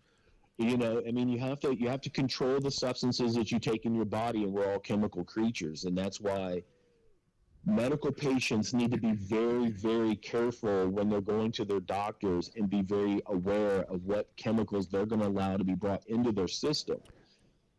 And this is this is what I was talking with you, Chris, when I was talking about someone in our external circle got diagnosed with leukemia. So, you know, they want access. So, like, sure, I'll get you set up. I had a syringe for them. But I'm like, look, like, I can give them the syringe, and that's something. But, like, really what I'd like to do is set up a consultation with them and explain, you know, these kind of things. Like, what you're doing. Yeah, like, dude, like, it's not just like we are so, in our society, we're basically programmed to say, like, I have this, pop a pill, I don't have this. And that's not really how things work. That's how you mask something, you know, but that's not how you fix something. So, like, talking about, like, changing your diet and exactly what you said, alcohol, caffeine, nicotine, sugar. Like, sugar's the white death. Like, everyone assumes they're like, oh, man, well, it's just sugar. Like, nah, dude. Like, that's cancer sauce. Like, you're literally eating crystallized cancer sauce. Like, in a little amount, whatever, it's fine. You know, everybody likes a little dopamine from sugar. But, like, in the large extent of things, like, look, you've come to cannabis to try to extend your quality of life, if not just extend your life.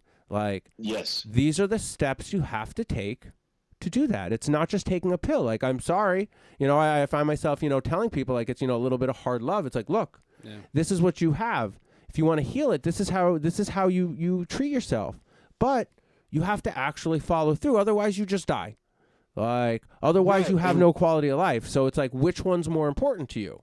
Like, giving up those things that you were used to have quality of life and, like, be around for your loved ones. Like the biggest thing, like, I'll pull on people's heartstrings. You know, talk about, like, yo, you got a family? You got kids? You want to be there for them? Yeah. Like, fucking change your life, dude. Like, and we're seeing with my generation, the X generation of kids that come around, that we had access to all the chemicals when we were younger, and we're dying less than our parents. Our parents are going to live to their 80s or 90s. My friends are dying in their 50s and 60s now. So it's something that deregulation party we had in the 80s was great. 70s too. Yeah, exactly. It's not something that I'm proud of, but we have to understand that we have to look at the next generation kids, which I've done with my kids. I mean, I have 2 kids that live a very healthy, organic lifestyle, because I said, you're not going to live your life like me. You know, you're not going to be completely unhealthy and have access to pretty much any chemical you wanted when we were younger. Because the federal government, by being prohibitive on everything, it sought out a whole generation of kids to say, oh yeah, well, I'm going to go find this. And now we're having to pay for those. We're having to pay for those partying times, but it's not too late to look at the new generation of people coming behind us, and the older generation of patients as well, because that's the biggest market for medical marijuana, is for people in retirement age from 65 to 85. So I thought it was the biggest market was window washers and prostitutes. I thought that we already discussed that. Well, see, squeegee people, squeegee people taking all the weeds.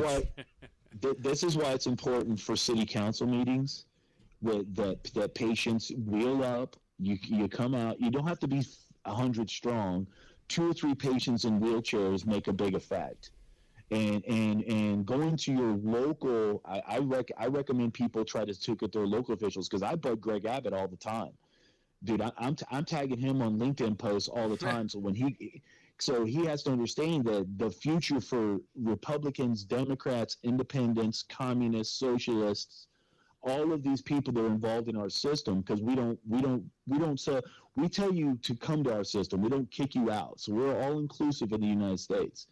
That being true, the one thing that we should all be behind is taking care of our handicapped people, taking care of our old people, and taking care of a plant that our forefathers of this country lived off of. Go read Washington's papers about cannabis. Fuck, the beginning of our civilizations. Like, cannabis has been around, like, fuck America in that regards. Like, that shit's been around forever. Like, human society, like human healing, like, cannabis has fucking been around. Like, Yeah, I think the Chinese, when you look at our pharmacopoeias, because every country, like there's a European pharmacopoeia, there's a Chinese. Wait, it's not pharmacopoeia? It's a pharmacopoeia. It's I call it. No, which way do you pharmacopoeia. say it? I say shit wrong all the time. So it's the same. The pharmacopoeias, the European, the U.S. and the Indian and the Chinese. The hardest one to get a hold of is the Chinese one because they don't allow that outside their country that much. But I've seen copies of it. Everybody deals with plants differently, other than the Chinese. It's an integrated part of their society because it's been there for 5,000 years. We're just a new country. People don't realize the United States is less than 500 years old. We're not even considered. You're not considered an empire until you've been around for a couple of thousand. So, I mean, people got to understand we're all new at this, and having the freedoms, and that's what it's the good thing about the United States. You have the right to go get cancer treatment anywhere you want to, but do not negate going into a hospital and listening to the doctors, and then start talking to your doctors about this. Because the doctors need to be with the patients, and a majority of them are. A lot of them are hamstringed by their DEA licenses in the American Medical Association, but it's all changing now. And you see it with mushrooms, because mushrooms are having such an easy time now being accepted in the psychological community that they're going to have pretty soon.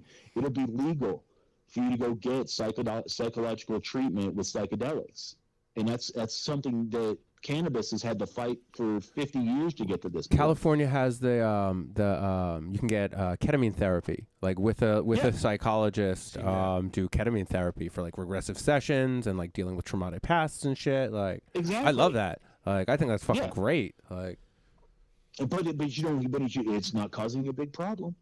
You see it all over the country right now. Mushrooms. I mean, I heard the squeegee people are starting to they're unionizing, aren't they? Unionizing? Yeah, the union squeegee.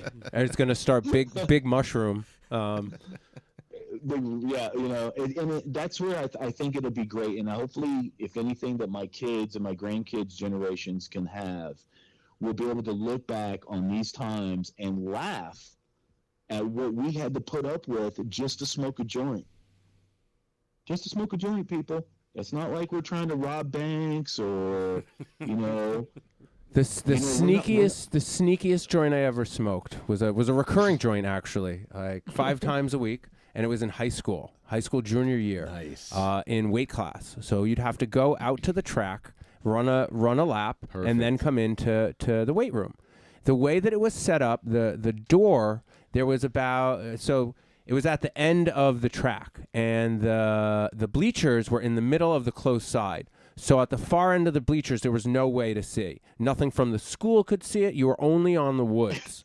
So, like, what we would do is we'd all take different starting times, basically. Like, each take a little longer and a little longer and a little longer. The first person would run out, light the joint, take 5 hits, and then pass it to the next guy, then pass it to the next guy, and then pass it to the next guy, and we would just start a joint train. Wow. And we did that every fucking day. Wow. That's awesome. That's awesome. So cool.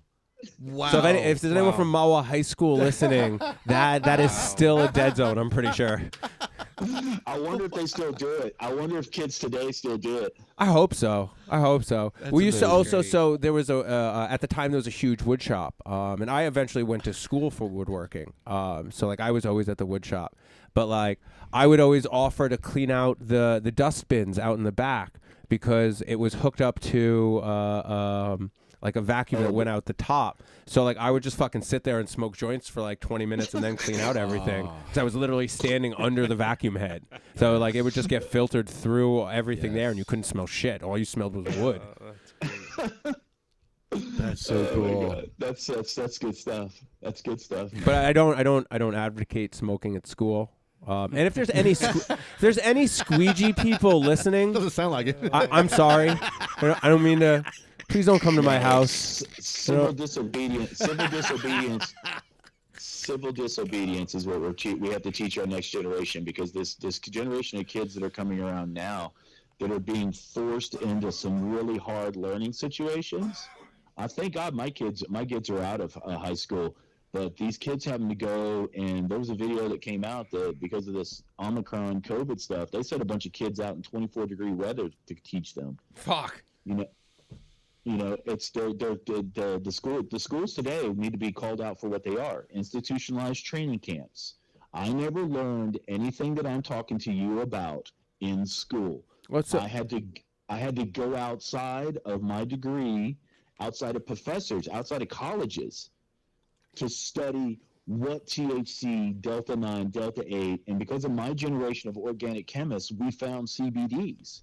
And then realizing what those CBDs have to do all together in a full spectrum situation and differing levels, how does that affect a patient, whether they have AIDS? And this is something people need to understand. We've already had a huge advocate out there. His name was Montel Williams. He has a podcast out there. Montel Williams has been a huge medical advocate for MS patients because he's had it for the last 30 years or longer. I think he discovered his MS when he got out of the Navy. So realizing that we've had the tools in front of us, we have been not allowed to teach our children about these tools, that we're having to relearn it every generation, we're never going to get anywhere. We're never going to solve the ills of this planet by having regulation and taxes. It's not about making money off of people. It's about people living their best lives. Because imagine the culture we would have if you didn't have to worry about where your next meal was coming from and where your roof was coming from. Imagine the art we could create. Imagine the stuff that like people could do together as a society if you didn't have to slave to a dollar. Exactly. And I feel that that's why we're having this kind of quickening time, that you're seeing the old systems falling away and they're fighting the new systems that are coming in. That's why people like Elon Musk and people, because they've shown how, and even crypto out there, we're seeing now that you don't need the old systems to survive, and those people are being attacked on almost a daily basis. Either it's industry like cannabis, because it wasn't cool to be in cannabis until about 2018, 2019. I mean, now everybody are switching out of traditional work environments and coming over to cannabis, and because they see that's where the new industry could be. Come on, people. We can all link together. We can do the right things. It just takes people not having to be putting. Thank God we live in the United States. That's all I have to say all the time. Thank God we live in the United States, because it could be a lot worse. I mean, look at all these other countries. They don't even want to talk about cannabis because they're fighting for their rights to be able to have food on the table.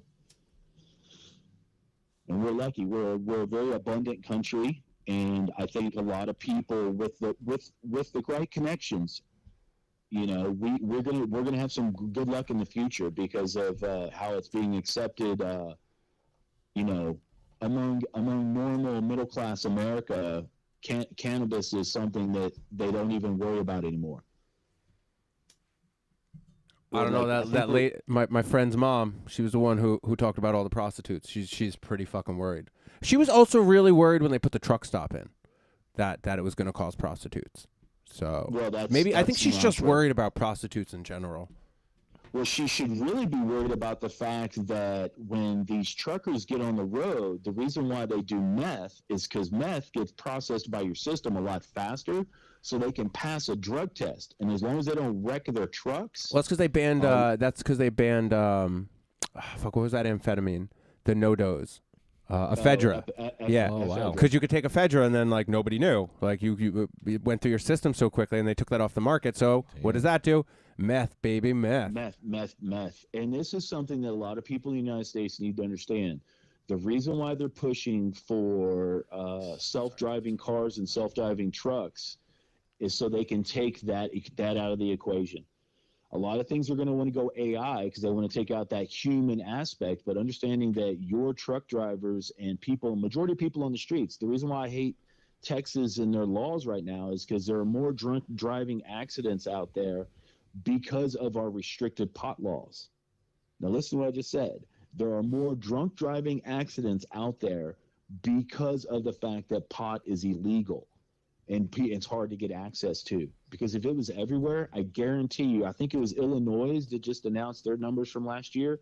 They made more money in medical marijuana sales than they did alcohol sales. That's Colorado just hit $2 billion in taxes. That's last ridiculous. month? That's ridiculous. Like, have any of you guys actually traveled there to see what they do with those tax dollars? not really. I was there go. recently, but I haven't seen what they've been doing with them. I know they do stuff for schools and stuff. It's schools. The schools are absolutely freaking amazing. And then there is other towns like Trinidad are putting it back into returning the towns back to their historical, because a lot of the old buildings have run down and whatever. And they're making the towns much better. Trinidad is a beautiful little town in southern Colorado that has 30-something, I think it's 30, I think last I counted, it was 30-something recreational dispensaries. And the town is beautiful. They're putting it all back in because there's there's city taxes and county taxes and state taxes that are all rolled into that. So, and a lot of it goes to the local cities first and allow them to work on the infrastructure in the city. So that's why Denver's always going to be, how it is. And that's why those 1,000 houses you just burned down, there's money in the counties to make sure all those people that lost their houses will get back on their feet. Is that what they're using the money for? Is that... That's good. Like, I hadn't seen anything on that. Yeah. Like, if that's going back to them, fuck yeah. Like, I'm all for taxes paying for good stuff. The cities, the counties, and the state have their marijuana funds. They have their marijuana funds. The state pays like they can for dip into it. Exactly. Oh, so like it's like allotted for certain projects, essentially. Like, hey, like you have to use it for this type of thing. Exactly. So if you have that type of thing happen, you can dip into the pot. Right. So I love that. I like that. It's when you look at these marijuana funds, and that's what I call them, is because it goes into an account based on the taxes, and everybody's paying in. The cities are paying in, the states are paying in, or the counties are paying in, and then the states. So there's different levels of taxes. When you get your receipt, you can see what percentage of that money is going where. And I can attest, because I saw it happening in Trinidad. When I started going to Trinidad years ago, it was a rundown town with very little things going on. Now it's one of the fastest growing cities in southern Colorado. And that's all because of being able to have access to local money that you don't have to go to the feds and ask for. So, I mean, and that's what's going to, people are going to start noticing it. It's all around now. It's happening in Oklahoma, and New Mexico is looking at doing this. Arkansas, Louisiana, I'm just surprised that the business people and the business-minded people of this country haven't taken this platform on a long time ago.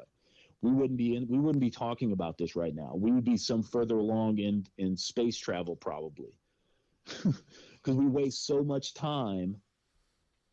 Patients waste time trying to figure out what's wrong with them while we got sick, and then everybody else is wasting so much time when it comes to the criminality of it. Because we have bigger problems to think about. The opiate addiction and the fentanyl problem that's going on in this country, that's killing more. The number one killer between people between the ages of 18 and 45 is not cancer, it's not smoking, it's not alcoholism, it's fentanyl. And that should scare everybody right now. And that should, because that's coming in across the border. That's not coming from that's coming from Chinese interests and Mexican interests importing heavy narcotics into the United States and mixing it with everything. There was a thing going around on our on one of the weed Facebook groups that's like a local kind of get access to stuff group. And there was a point where people were sharing a thing that, make sure to check your weed for fentanyl, because the weed dealers are cutting the fentanyl on the same table as the weed. And it's just like, no. That's true. No. That's something that's a concern that everybody in the United States needs to understand, why it's important for you to be knowledgeable. And if you are a friend of a patient, this is a call out to anybody that is not crippled. If you're a friend of a patient, it is your moral duty to stand up for that person and make sure that they are okay, especially if you're that person going out and getting their medication for them. Please be careful, people, because this is killing people. I mean, it's killing in my kids' generation. It's not killing kids. It's not killing old adults like me, because very few people that are established like me are not getting access to narcotics in the way these young kids are. So you have to be careful that your kids are very knowledgeable and understanding that shit will kill you these days. Used to be you'd OD, have to go to the hospital, and oh no, you're going to rehab. Now you're just going straight to the morgue. So that's why I think it's great what you do with the RSO. I always thought when Rick's Oils, when he first started his full spectrum extraction, that was the beginning of where we are today with the Delta 8, the Delta 9s, and the separations, because everybody figured out that they could separate out certain compounds based on what their extraction is. Now we got to put it all back in there.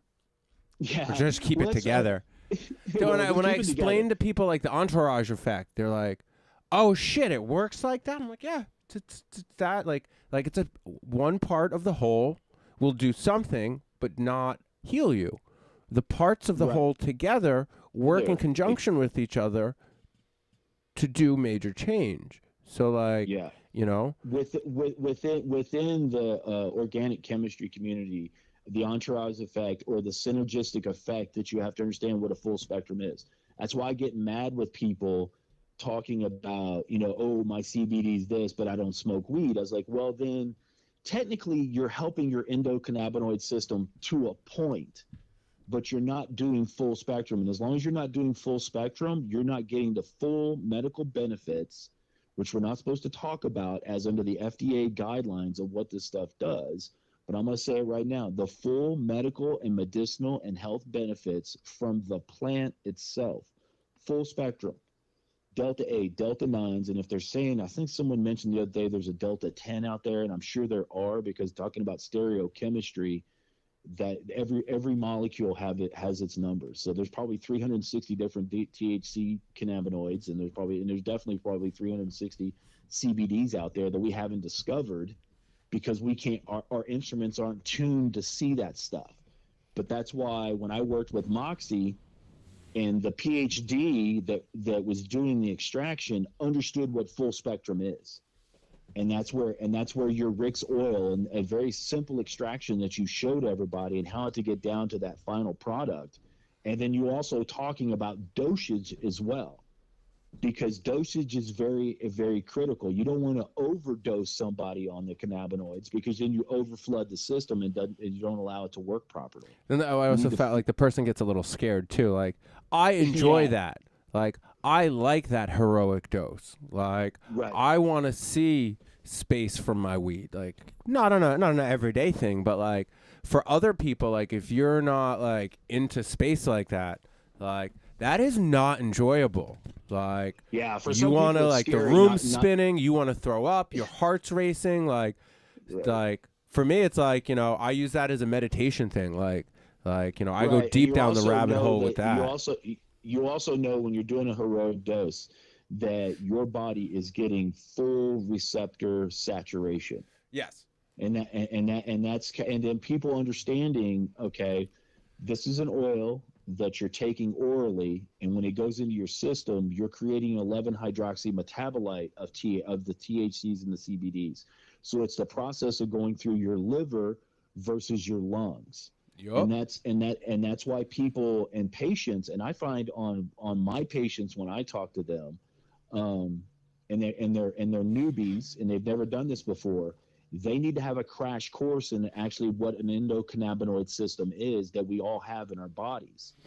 And this is like having the Krebs cycle. It's like having the Krebs cycle for doing glucose molecules and how you create energy in your body. It's the same thing. I love hearing all these terms again. Like it's been a while since like I've been in this kind of a scenario or had like a science class or was in college and stuff. But like learning about all this shit back then brings back like fond memories.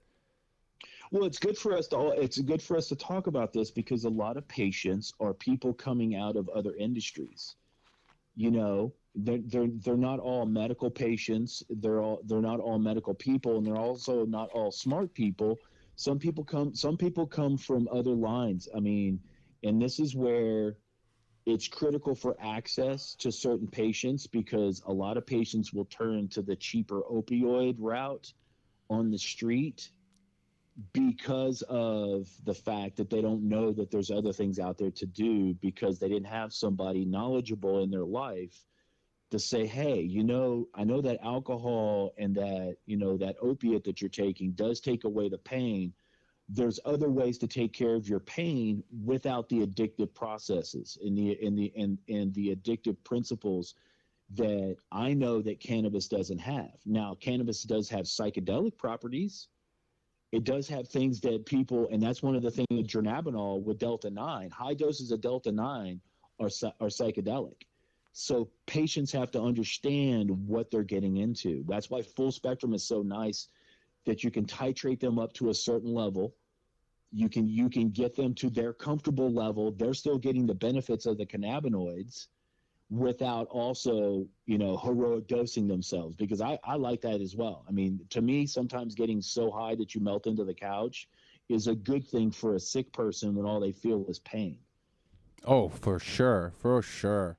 Like especially when you're in like the midst of like for me like spasms or like when my nerves start flaring up in like the bottom of my spine. Like if I can like get away for 2-3 hours, like out into like out of my body, like I may have waited out that pain, like that, and like also the whole not moving part. Like that's the biggest thing. The more I move, the more it hurts. The longer it's gonna hurt.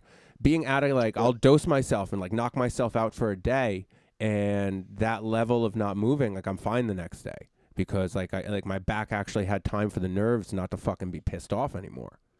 Yeah, it just makes me upset that the previous generation, which is called the greatest generation, the baby boomers and my grandparents' generation, because I remember my grandmother's generation being called the greatest generation.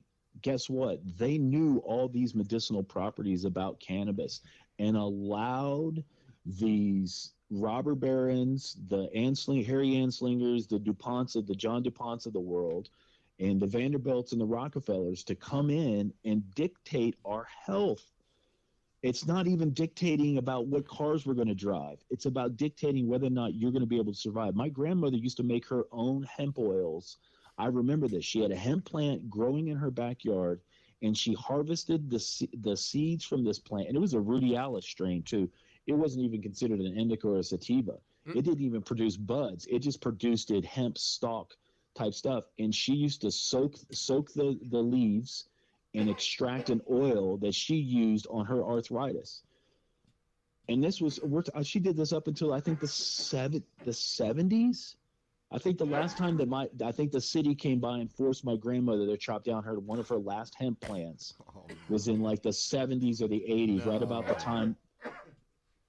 Yeah, they used to have it up here in the Panhandle everywhere. It used to be everywhere. I remember my grandmother having plants when I was a kid. Oh, man. And my parents having to force my little old grandmother to dig up her hemp plants. I bet they're beautiful because grandmas always have green thumbs.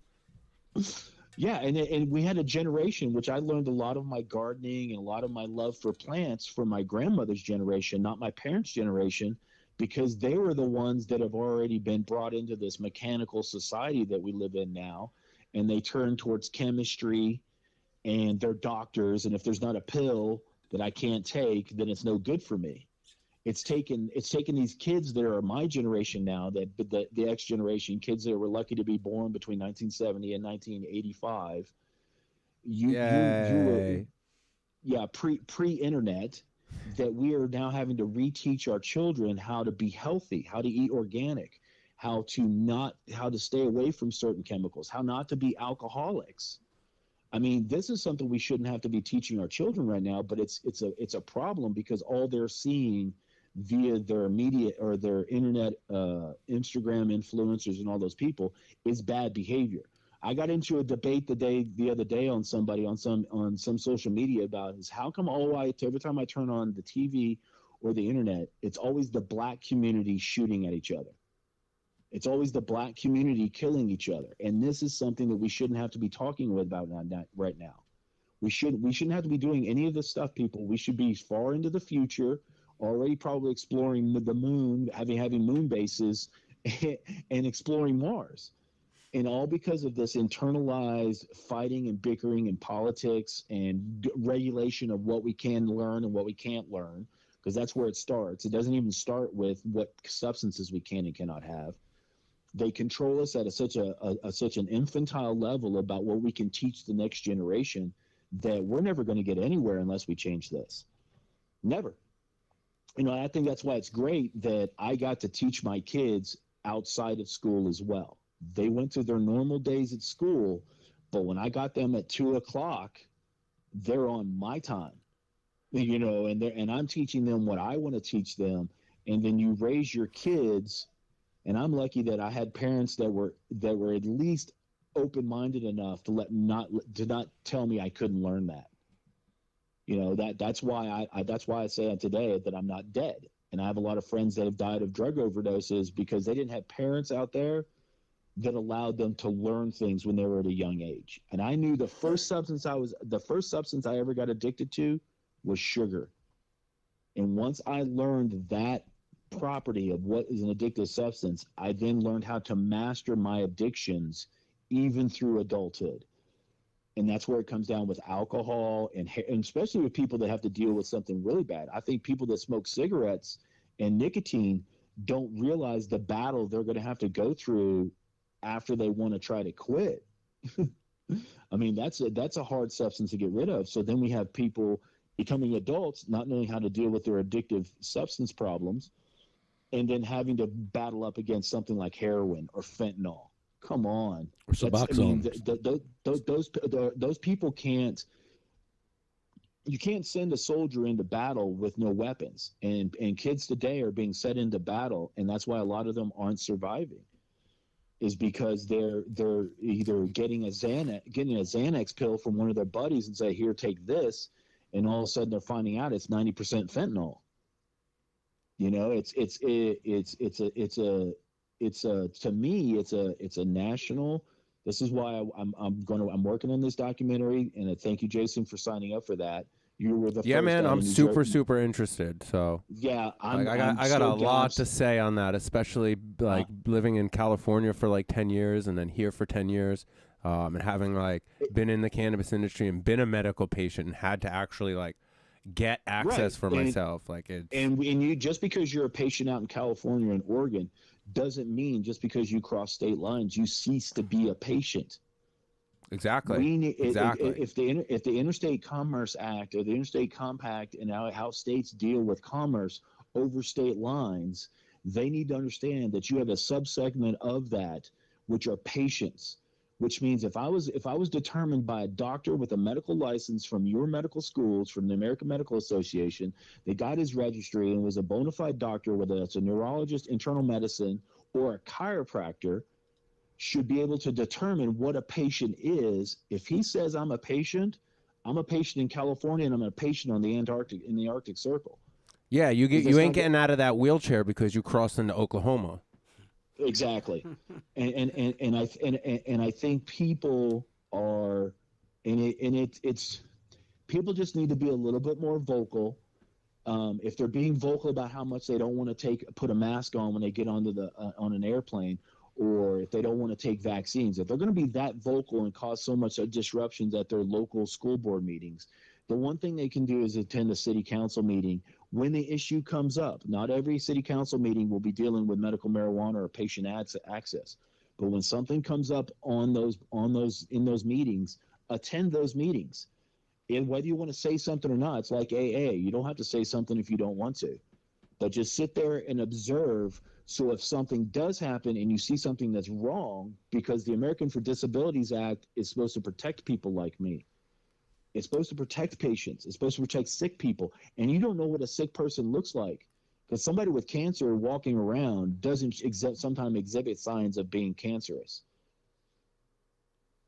So I mean, it's everybody's choices. I feel like what I do on a daily basis is try to be very active on social media and try to be active and educate myself and share articles that I read that could benefit the greater network of people, whether you're in the cannabis industry as somebody that's selling lights, or you're selling grow equipment, or you're selling nutrients, or you're on the other side selling product, whether it's Delta 8, Delta 9 product, full spectrum product, or whatever it is. We're all in this industry together.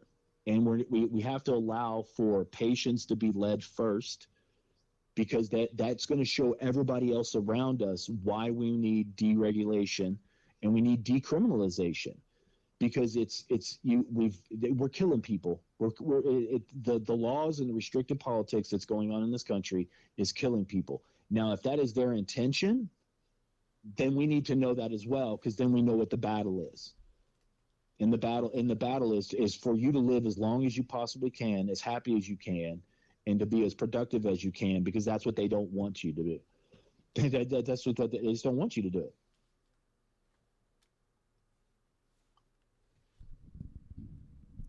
Lance, thank you so much, man. Again. Yeah, we love talking to you, Lance. It's always a fun time. Thank you. Yeah, well, call me back anytime. Hey, Lefty, and definitely do your Instagram live stuff, because I feel like when you're out there and you're doing and rolling around like that, it motivates people like us that can't get there with you, because I was right there with you in the wheelchair, man.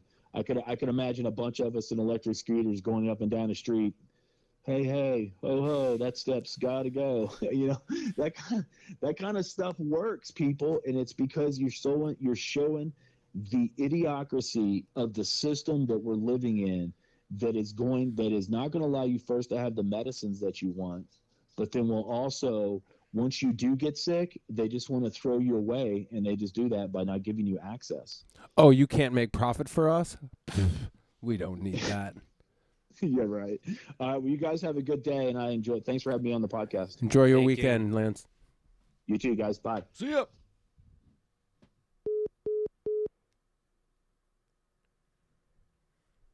So it's almost pizza night. Oh. Pizza night's tomorrow. Any special pizzas that we're thinking of right now? Where would you want to eat pizza, Lefty? Where did you go last time? I go to. I'm sure I'm butchering the name, and I'm sorry, Austin, if you ever watch this for some reason. Favali's. I've been eating there for fucking years. That's pretty good. Fucking love that place. And then we'll do. Did you like The Godfather? Did you like this one here? Yeah, it's all right. That was pretty good. Yeah, that was pretty good. We'll do every once in a while, like when after Christmas. Obviously, like even because you get Corona, pizza still, or Friday pizza night still happens. So I sent my dad out to go pick up pizza kit, and then left like pizza kit for us. So like what they do for us now is we'll just get like all the parts of the pizza raw. So the dough, the cheese, the sauce, the basil, the oregano. Oh, that's great. And then, just make pizzas in the oven. And so I have a pizza stone that's like, let's say it's like 2.5 feet wide. And I make the pizza about that big. And I make it, and it's ovaled so that I maximize the space in there. And then the little wings on the side that like, so I use parchment paper directly onto the stone, and then use the parchment paper extra wide so that at least gives the wings a little bit of support. As it cooks, the wings kind of come up a little, enough, and then you pull it out. So we make like oblong pizzas at the house. One day I'll have the luxury of having a fucking pizza oven. Just crank that up. I think I could get due with just a pizza oven. And then like, no, because I still like baking. But still, I want a pizza oven. Like that's, like, I feel like that's a necessity for me, kind of thing. Now I'm starving. Right? Pizza will do that. That's one of my favorite food groups. Well, so I can't eat. Ooh, so I found. So the reason I eat pizza is because it's safe. Like I can't eat garlic, I can't eat onion, I can't eat anything spicy because it fucking triggers my Crohn's within like 10 minutes. It's awful. So there were a couple things that I was kind of lying to myself about. That like, hey, I can have that. It's fine. As long as you don't read the ingredients, it doesn't have onion or garlic, right? So like ketchup, like the number one ketchup. Ketchup has onion and garlic in it usually, if not both. So I found, and I know I can make it myself, but like I just don't want to. And when I make it myself, it's good for like 3 or 4 days. And then you have to fucking get rid of it. So like making like enough ketchup for my French fries tonight or some shit. Like it's too extensive. Like it's a little bit of a process. What is the process to make just regular ketchup? Cane sugar, vinegar, apple cider vinegar, tomato puree, salt, pepper, garlic, and onion. I put in like arrowroot, and then you fucking boil it down for like an hour at a really low temperature. I bet it's amazing. It tastes really good. But I found one at Whole Foods today by some company called Foddy. I thought it was Foodie, but it's only 1 O. But it has no garlic, no onion, so I'm gonna have potatoes this weekend with ketchup, which I've really missed. Like we make so I'll roast potatoes in the oven, then roast a block of feta cheese, and then vegetables as well. And then we'll have or actually, maybe we do cheesy potatoes. So sometimes we do cheesy potatoes where you put mozzarella cheese on the potatoes after. So that's also really good. Fuck, I'm hungry now. Yeah, fuck, I'm hungry now. All right, so I saw a commercial where they called arthritis. And now it was like my mind was blown.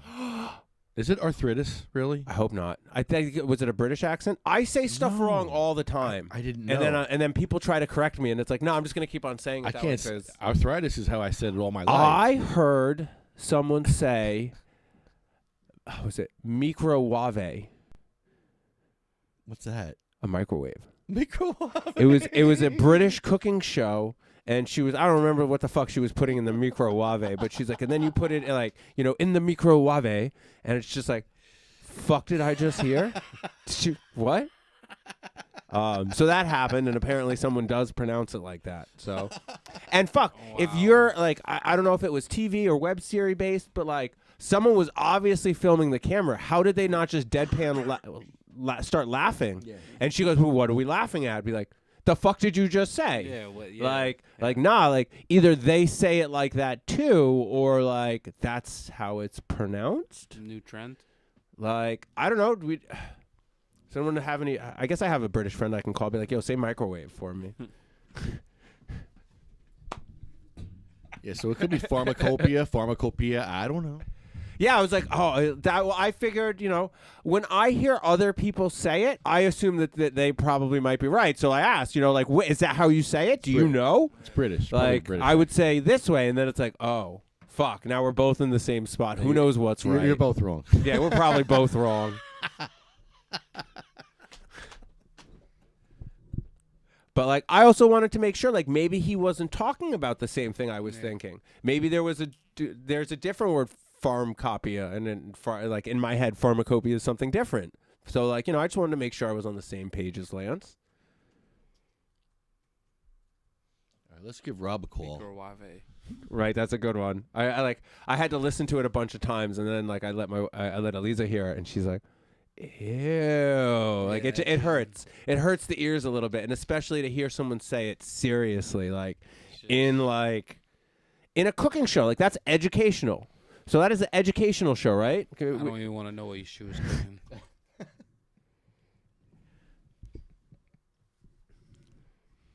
right, here we go.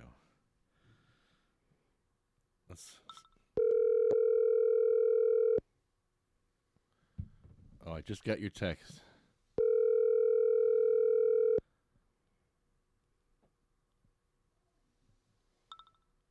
Okay. Oh, he's busy right now. He's busy. Okay. I want to shout out the Smoking Monkey in Newark. They definitely hooked us up with some stuff for Lulu, and dude, what a blessing! He gave me a grinder. I was talking about grinders, how some grinders have metal or painted metal or alloys that chip off that you wind up ingesting into your body. I got a legit one. I don't have one. Legit. Yeah. He just gave it. I didn't even ask. He just gave it. He knew what I needed, and he also gave me my favorite weed, which is Fruit Loops. My favorite strain. Look at this. It's ridiculous. I was like, oh my goodness. So yeah, let's try some of that. So I just wanted to thank them for the blessings. You guys rock over there. Smoking Monkey over in Newark, right across from my favorite taco place. Is that a dispensary or a CBD shop? It's a CBD store, but I'm sure they're going to get a license Awesome. eventually. Sure, and it's a tattoo store. You can get a tattoo there. You can get a hookah. Yeah, you get hookah and tattoos. I mean, I don't. Let's see, what do I have here? It's a well-known smoke shop and tattoo piercing studio in Newark. I was there like years ago. Started off as a hobby, has become our passion, and we're delighted to share it with you. We're proud to have produced years of happy customers and look forward to continuing our work and many more to come. Good stuff. So hookah, CBD, vaporizers. Good stuff. I want to just shout out the Smoking Monkey. Smoking Monkey. I'll have your logo up for next time.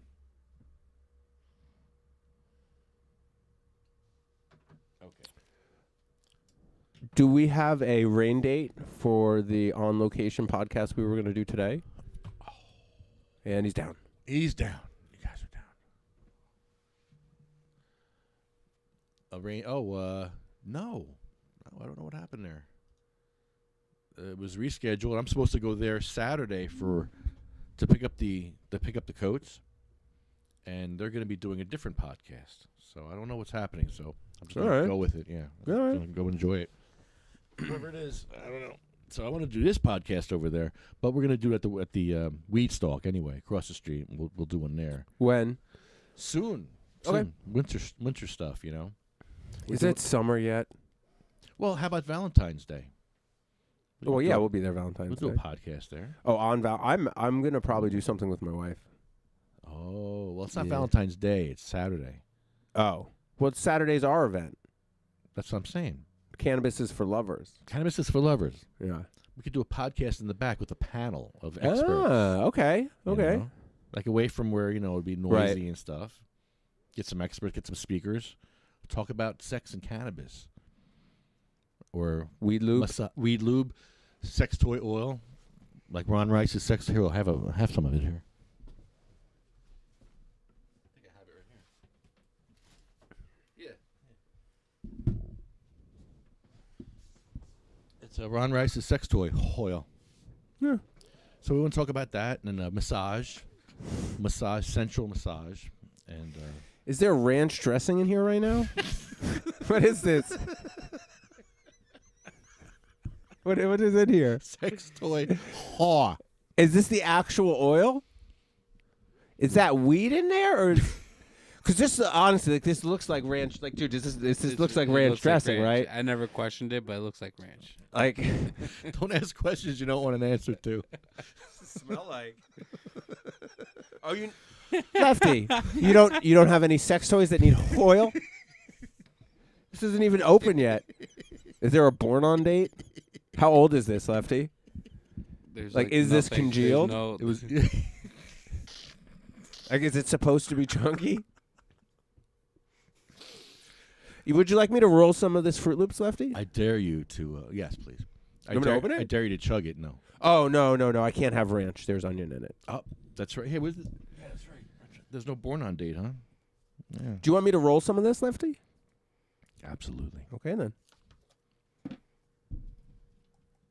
I dare someone to come on and chug it. You know what? Next podcast, the state challenge. Sex toy oil chug challenge. If you can chug or swig this.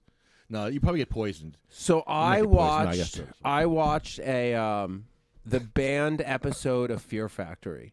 So Joe Rogan quotes this as like, I'm not a huge Joe Rogan fan, but like I just happened to be reading this article, and Joe Rogan's in it. It was banned.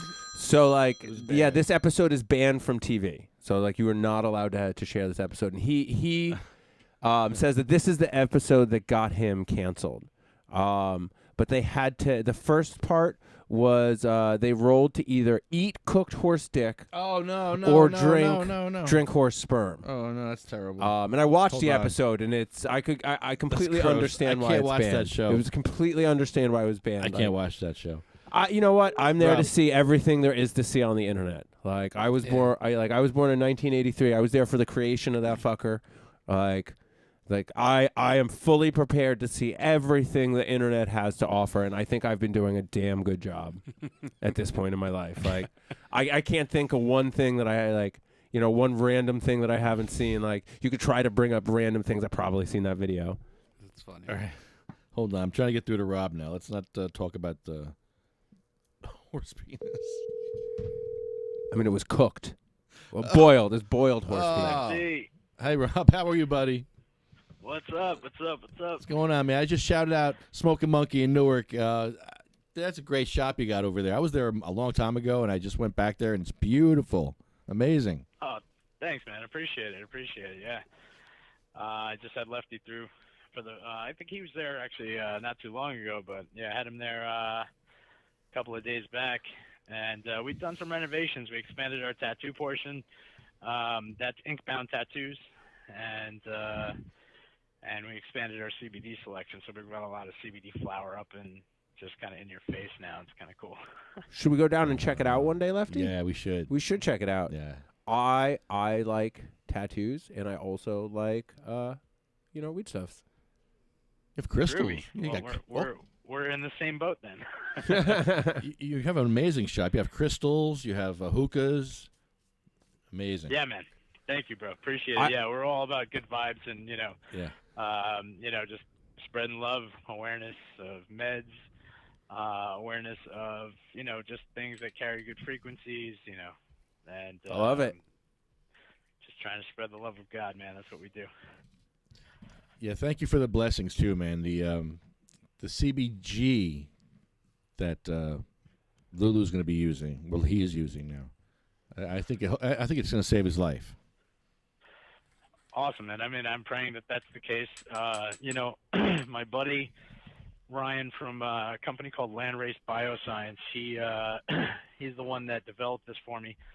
That oil specifically has a patented technology that was used in malaria vaccines and stuff like that, but it's called SENS. And it breaks the cannabinoid down to a sub-nanoparticle, and it gets into the bloodstream extremely fast. So you have a quick efficacy, and it's been helping my mom a ton. So it's just really groovy stuff, and I'm happy to have heard your plight so that I can try and help. Yeah, thank you. We met at the Hetty, New Jersey event. That was a great event. Yeah, Dan's the man. Sure is. Eddie NJ, I love that place. I love that dude, man. He's great. Yeah. That was a lot of fun. But yeah, what else? We were talking about so many things that day, and I'm like, where do we start? Because we were like on so many different tangents. It was great. Yeah, I mean, I have the smoke shop, and that's how I started in 2012. I was in the legal industry, and I would just walk down the Ferry Street. I was working at a law firm in the area, and I was walking down Ferry Street on my lunch hour, and I saw this smoke shop, and I popped in, and I just started hanging with the dude that was working there and learned how to play ping pong, but I was not smoking weed at the time. And so in 2012, the owners ran into some issues, had to sell the joint, and my buddy at the shop called me, and he's like, "Hey, man, did you want to buy this place?" And so I looked at the numbers, and I was like, you know what? Yeah, I could do this. So I bought the smoke shop, and at that time, I was like kind of just getting through the legal issues that I had with my ex-wife, which was preventing me from smoking weed because I had enjoyed it as a teenager. And so it was kind of like a 180. I went from wearing a suit and tie all day to like just owning my own smoke shop and smoking a lot of weed. It was pretty groovy. Since then, though, I've gotten involved in the cannabis industry at a couple of different levels.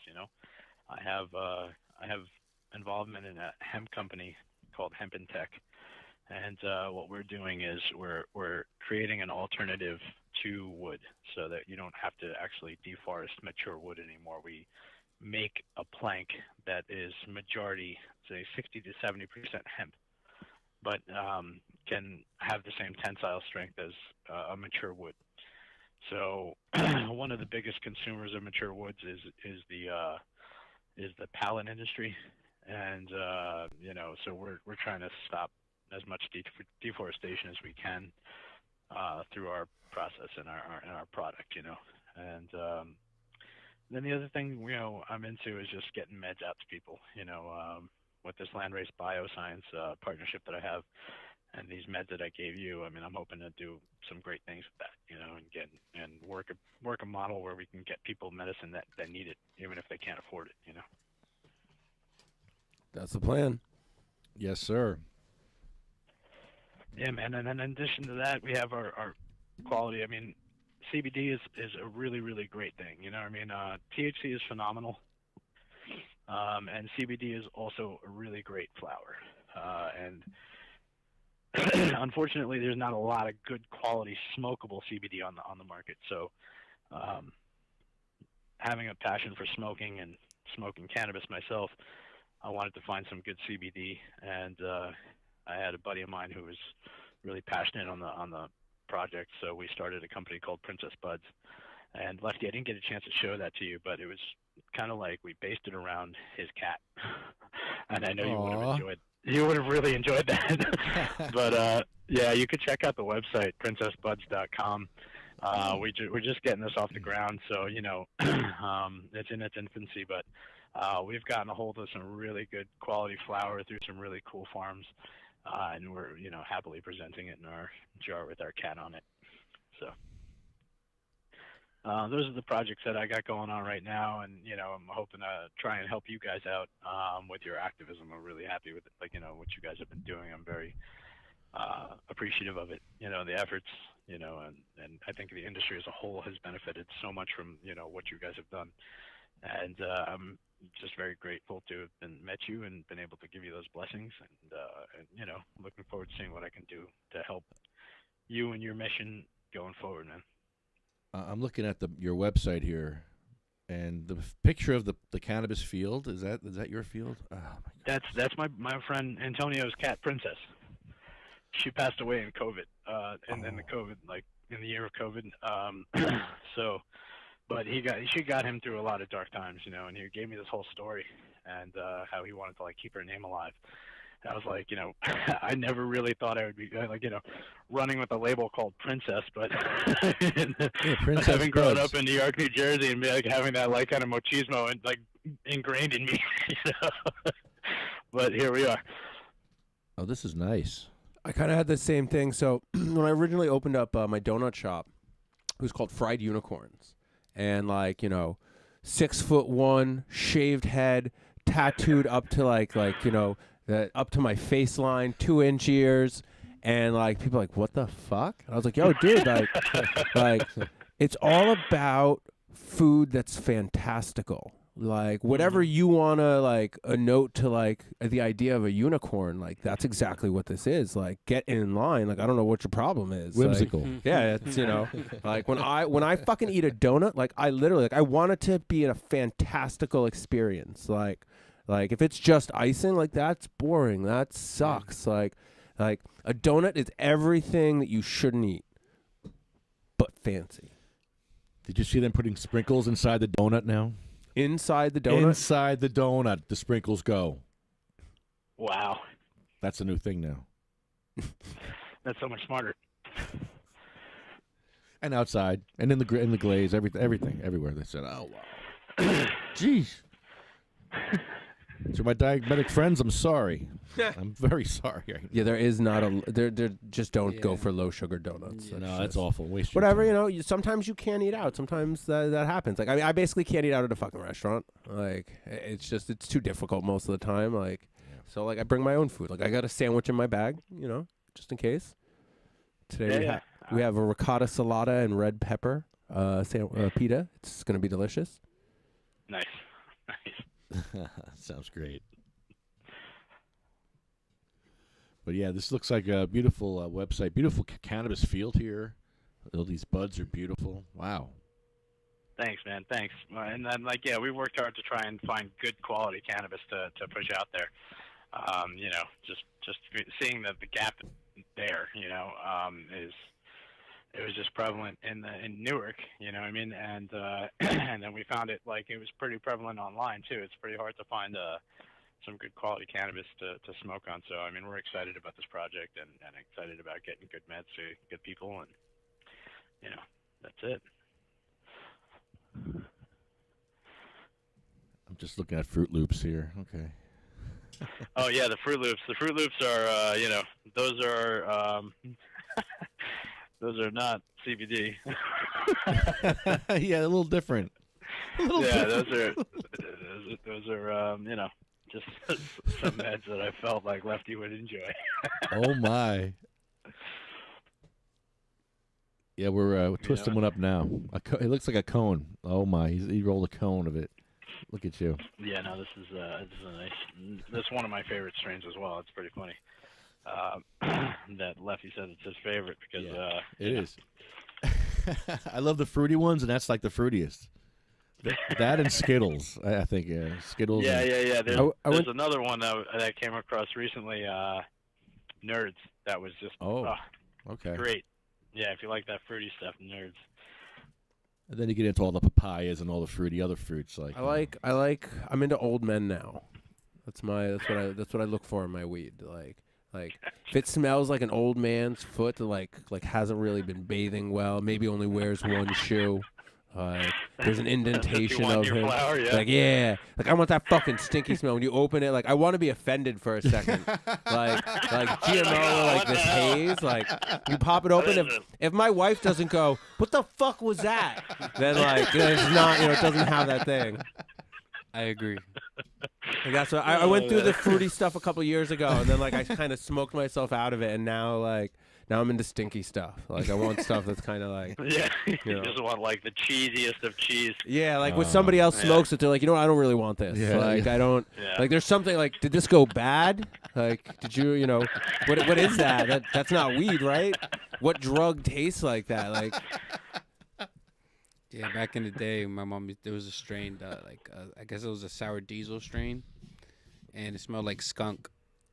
So, and every time I'm like, damn, it smells like skunk. I was like, oh, I just came from outside. I was just out there. I was like, damn. Yeah. Like, I saw her come in through the driveway, and I'm like, oh shit, gotta go inside. But yep, skunk or cat pee. Yeah. You got that stinky, yeah. That's it's got its time and place too, for sure. I like more daytime stuff, you know. I'm so super saturated with RSO from like treatment and stuff that like I just like, as long as it's kind of like hair of the dog, I guess, almost, where it's like, dude, it's going so long that like, still in the middle of the day, but I really find, like, for me, like, I really find relief from like what ails me from like having indicas and stuff during the daytime. So yeah, definitely. I think I'm also just naturally like incredibly energetic, so it kind of actually like levels me out a little. Just a little. I'm just naturally a chill. Like I like to just chill, lay back.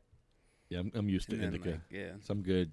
But like it's also my pain. Like a lot of people's like, damn, how are you smoking this? Like this puts me to sleep. How am I not? How am I? Yeah, and I'm like, oh, I'm good. I'm just I guess this helps with my pain though. Like I stay up. Yeah, I mean, tolerance definitely has a big factor to play. I mean, like, my buddies that just have silly tolerance or like indica, sativa, it doesn't really matter. It's all just, it's nugs. And, but for me, I mean, I don't know. Even all these years smoking, and I really made, I tried to build my tolerance up. I was going through this with Lefty. I mean, buying a smoke shop in 2012, and I got plugged into like the highest part of the, the industry.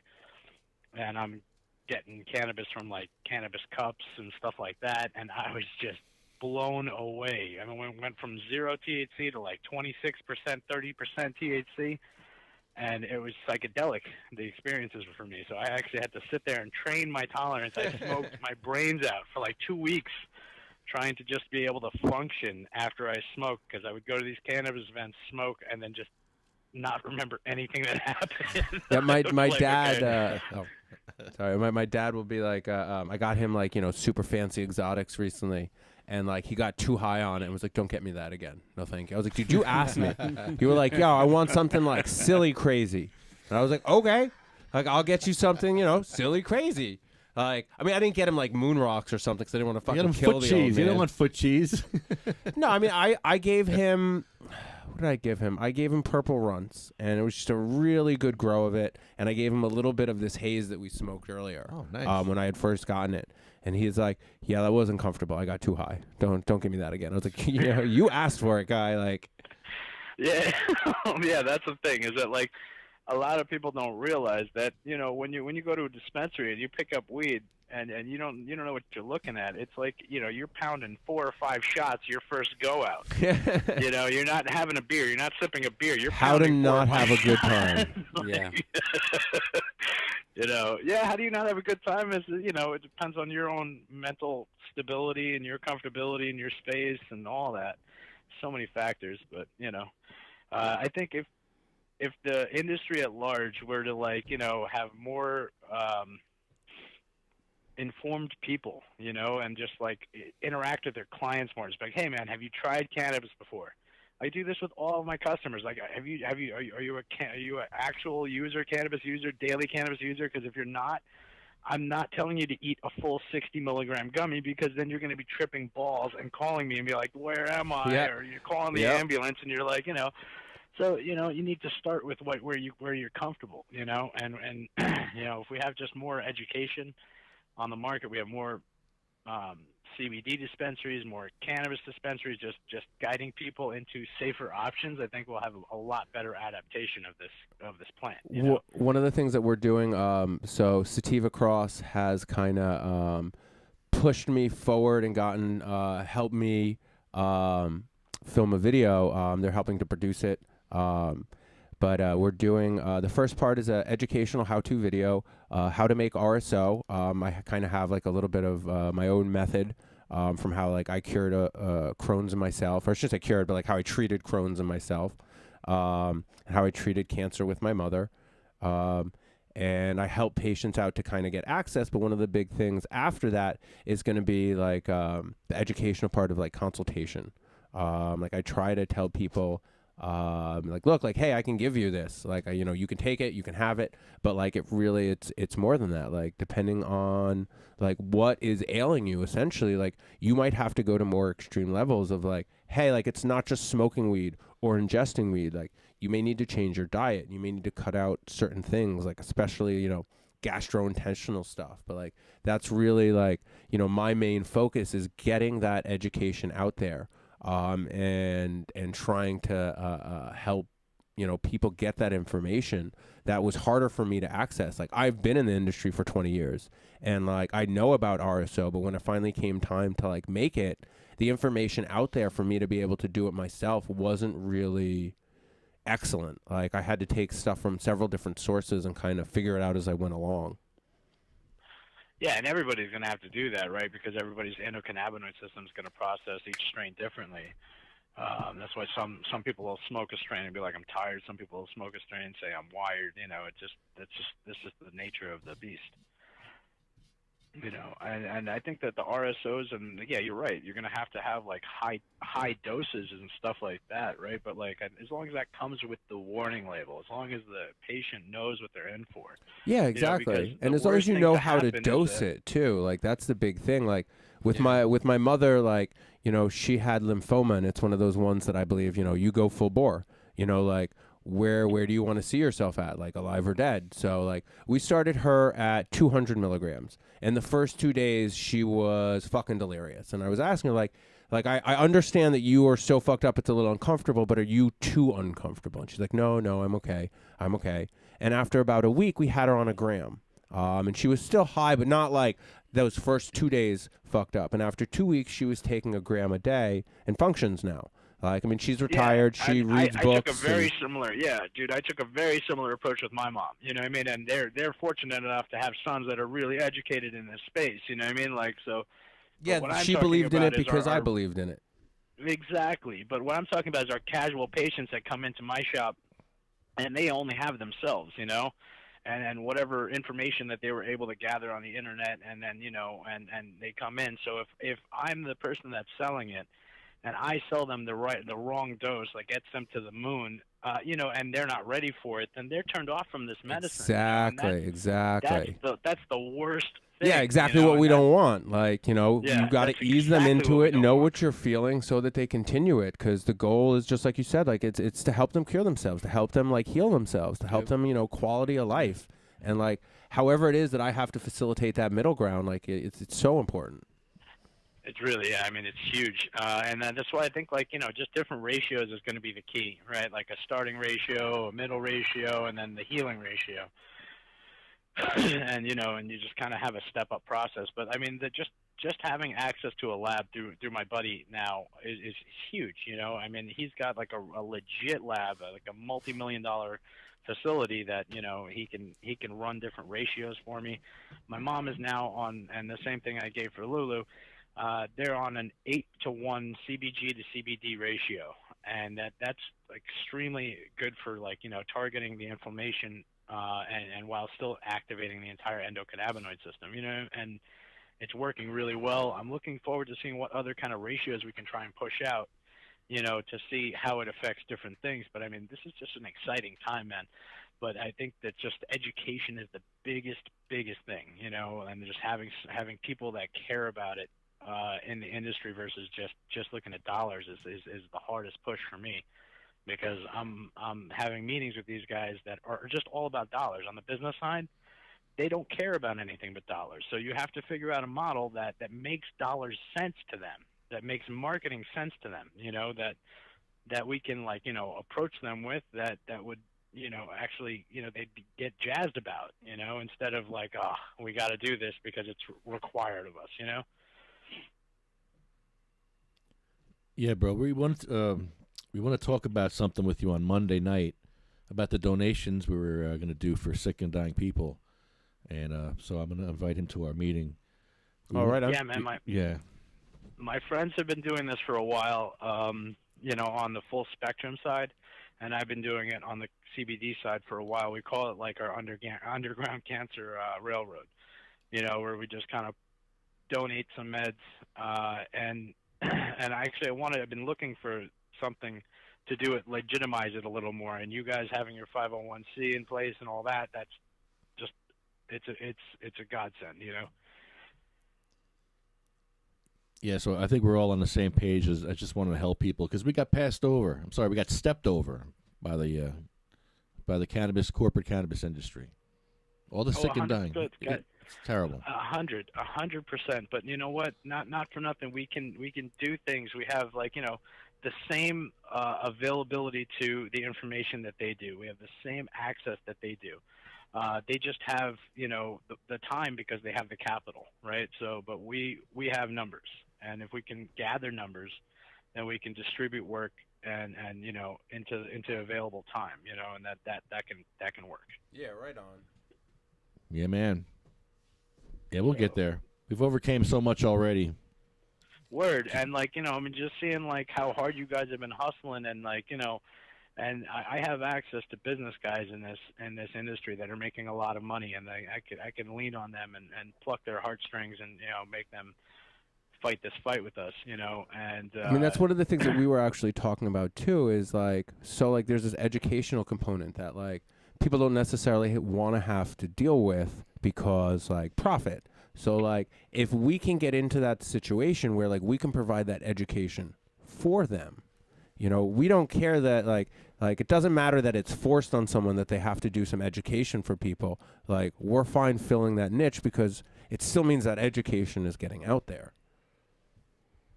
Yeah, and I can see that as a pretty easy business model for us to incorporate, right? It would be something like, hey, we'll send out somebody to your shop where we set up a little 2x2 with a drop cloth, ask us about cannabis. Yeah. And you set that up you go once a month to a location or something like that, and you offer that as a service to them, and it only helps them in sales, helps educate their people. It's just a cost line item for us, that we would have to figure out on our end, Yeah, that sounds amazing. Yeah, absolutely. Our mission statement is to be helpful, not hurtful, and to put the last first. So we're going to make sure that happens in New Jersey. Love it. Yeah, that's an awesome mission statement. Yeah, man. I'm like I said, I don't have a lot of time. I have a lot of projects that I'm working on, and then I just got Yeah, you do. engaged in another country, so I'll be traveling to that country in a little while. Wow. I'm going to be going to Pakistan, and I'll be there for a couple of months. So, Right. but what I do have is connections. I have a lot of networking. I've done a lot of networking in this space, and I have a good business mind. So, I can help formulate some strategies, and I can lean on some of the industry to implement those strategies, and that's what I can offer, and I can donate to meds. Fuck yeah. So. Thank you, bro. Yes. Thank you so yeah, much. man, I'm happy to do it. Happy to do it. So, I feel well, guys, it was such a pleasure talking to you guys. Thank you for coming on really, with us, Rob. Yeah, thank you. Yeah, I'd be happy to jump on this again at any time. Just let me know. And in terms of the meeting on Monday, I look forward to talking to you guys. It's 9 p.m. right? Yes, 9 sir. p.m., man. Yep. Cool. All right. All right, we'll brother. talk to you on Monday, Rob. Thank you. Thanks, buddy. All right, gents. Thanks Have so a much. good one. God bless. God bless you. For a split second, I almost asked who sneezed. Not gonna lie.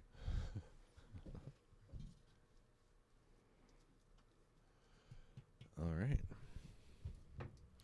So I had to re-roll the joint, but it's almost there. Oh, wow. Okay. Oh, man. I wasn't satisfied with my first roll, so I messed it up. It looked conish. How about this one? You look conish. Is it conish? I mean, yeah. Why wouldn't it be? I love it.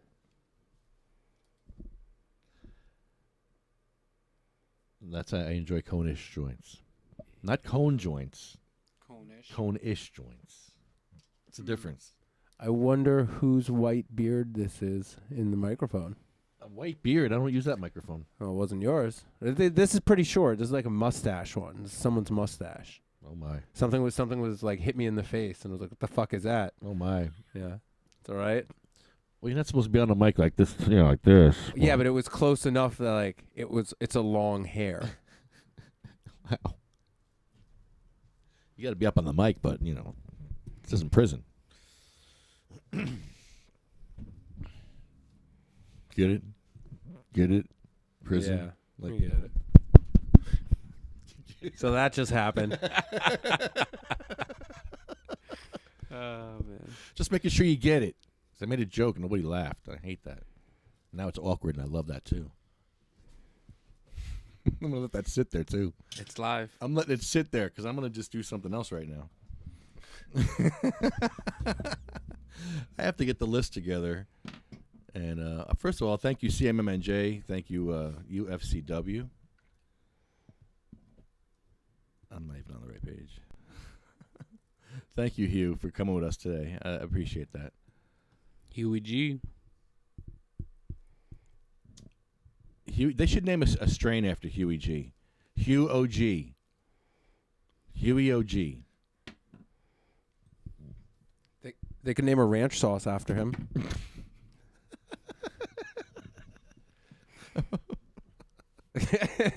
Sex toy. Sex toy Hugh. Sex toy. Like I really want to see. Is this stuff on? Like I want to see if the bottles online also look like ranch. Is that what Ron Rice is trying to say? Sex toy Hugh. What's he saying? Is it Hugh? Ron Rice is. Where did we get that from? Put that bottle away. That thing's terrible. Throw it away. I don't want it anymore. It's gross. How long have you had it for? I've had it for years. I've had it for years, bro. And at this point, it's just a, it's never going to be opened. And if it is, please wash it out. You're responsible. If you open it, you're responsible. JacksonStorms.com, Arlo Glass, OpenMachine.com, and Pure Puff Lifestyle Shop. Where's our friend? Just doesn't even move anymore.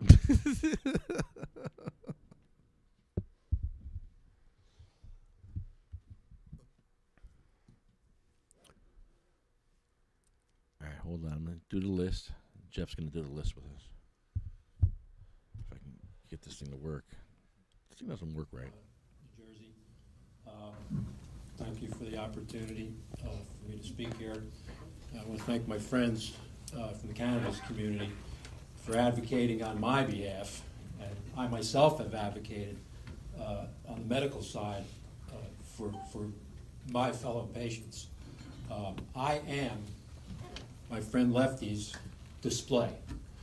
I am here to represent medical cannabis community and the cancer community. I am his display. I am the dying man with stage 4 cancer.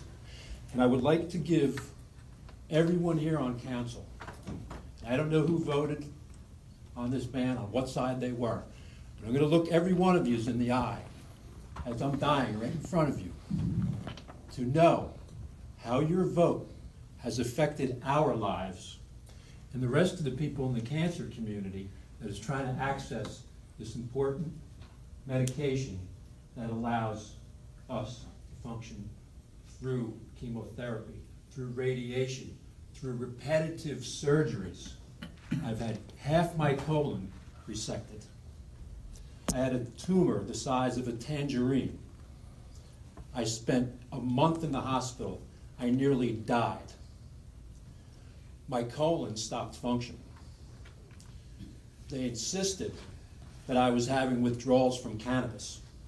I had already had my medical card at that point. My wife begged the nursing staff, please give my husband a pass so he can leave the floor. After arguing for a week, they finally gave me the pass. My son had to wheel me down because they would not provide a facility for me to safely smoke in the hospital. In the middle of February, my son had to wheel me down in a wheelchair with all the bags that I had attached to me and all the hoses going into me, so I could go out to my van and I could go down there and smoke a bomb. 2 days later, my colon started to work again. And it saved my life, I think. Yes, it did. My cancer has metastasized since. I've had 3 resections in my liver. I am opioid free through the whole thing. My last procedure that I had, completely opioid free. I used my full allotment from the dispensary in cannabis oil. I used half of it before the surgery, literally right before it. I used half of it afterwards. That's the equivalent of 2 ounces of marijuana within the time frame of 6 hours.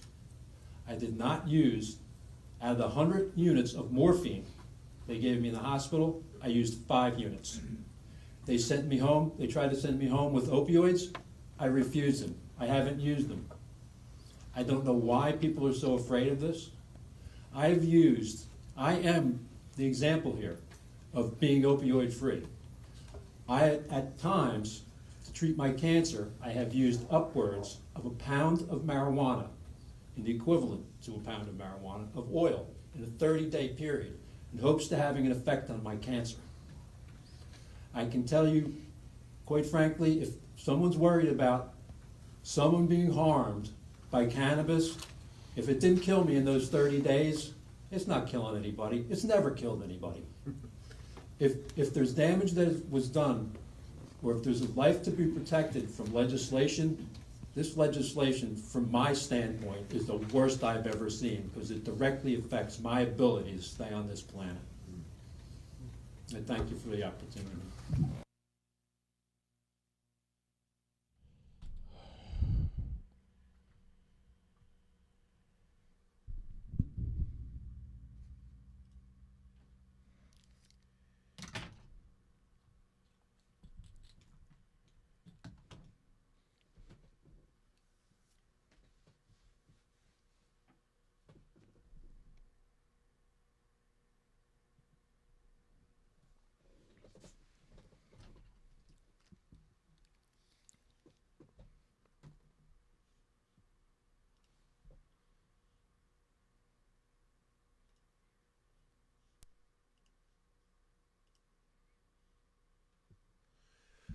All right, so I have I have the first draft now. What we watched is the first draft. So what Josh said to do is go through it and then add all the text stuff ourselves and do timestamp, like figure out what we want it to say. Then I'll meet up with him, pay him the next money, the next 500, and he'll edit, add that stuff in. Then we'll give him the next 500, and there's a final edit, and then the final 500. Worth every penny. That's an amazing video. Absolutely incredible. Looks great. Sounds great. It's got such good information. The host is like off the charts. I hear he's really good. Dude, that was like 11 out of 10. Amazing. So let's meet up. I don't know, whatever. Like, when do you want to meet up? You wanna help out with that? Like, I'll get Adam over. We'll sit down and spend like an hour or two and figure out what text we want to say. I would love the help on it for sure. Yeah, definitely. I know. As long as you don't mind me. Definitely not. No, you bring stuff to the table, like stuff that, maybe I didn't want to hear it, but I needed to hear it. You know what I mean? Like, it's like, he's so right. Fuck. Okay, let's do this way. Like, it's all the different perspectives and stuff. Like, maybe you're so focused on this one thing that you don't see that other thing, which is, I guess, what happened, Yeah, I'm pretty much new to a lot of this. Like, I went on this journey. It's like, all right, I was the pothead, you know what I'm saying? But, yeah. like, then I have this whole life-changing experience where, like, okay, this is more than just what I used it for, Right.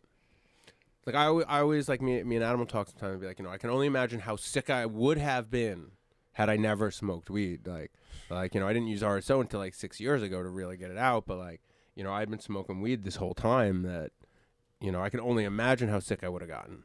But I can understand why I used it when I was younger. Yeah. Too. Like, I can understand why. I mean, I wasn't using it to heal myself at that point, like, until I actually needed to heal myself with it. Like, it was, it was recreational, but, I feel like it was doing good work in that point.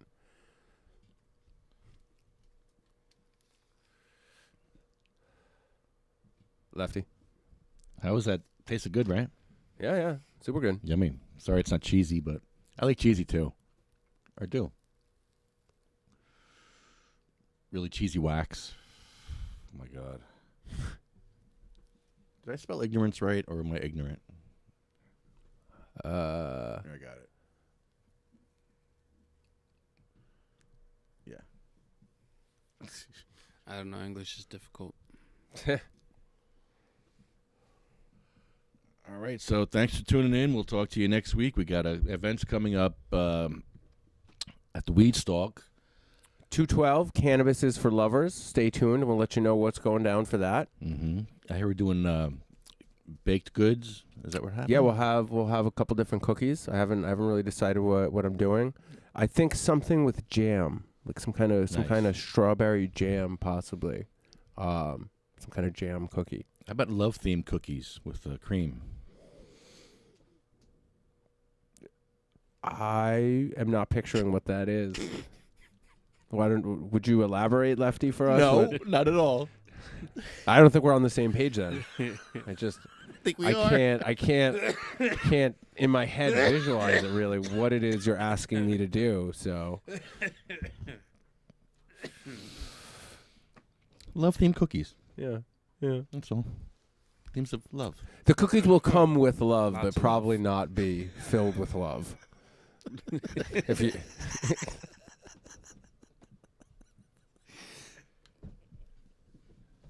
There's a whole lot of loving. I mean, Cannabis is for Lovers.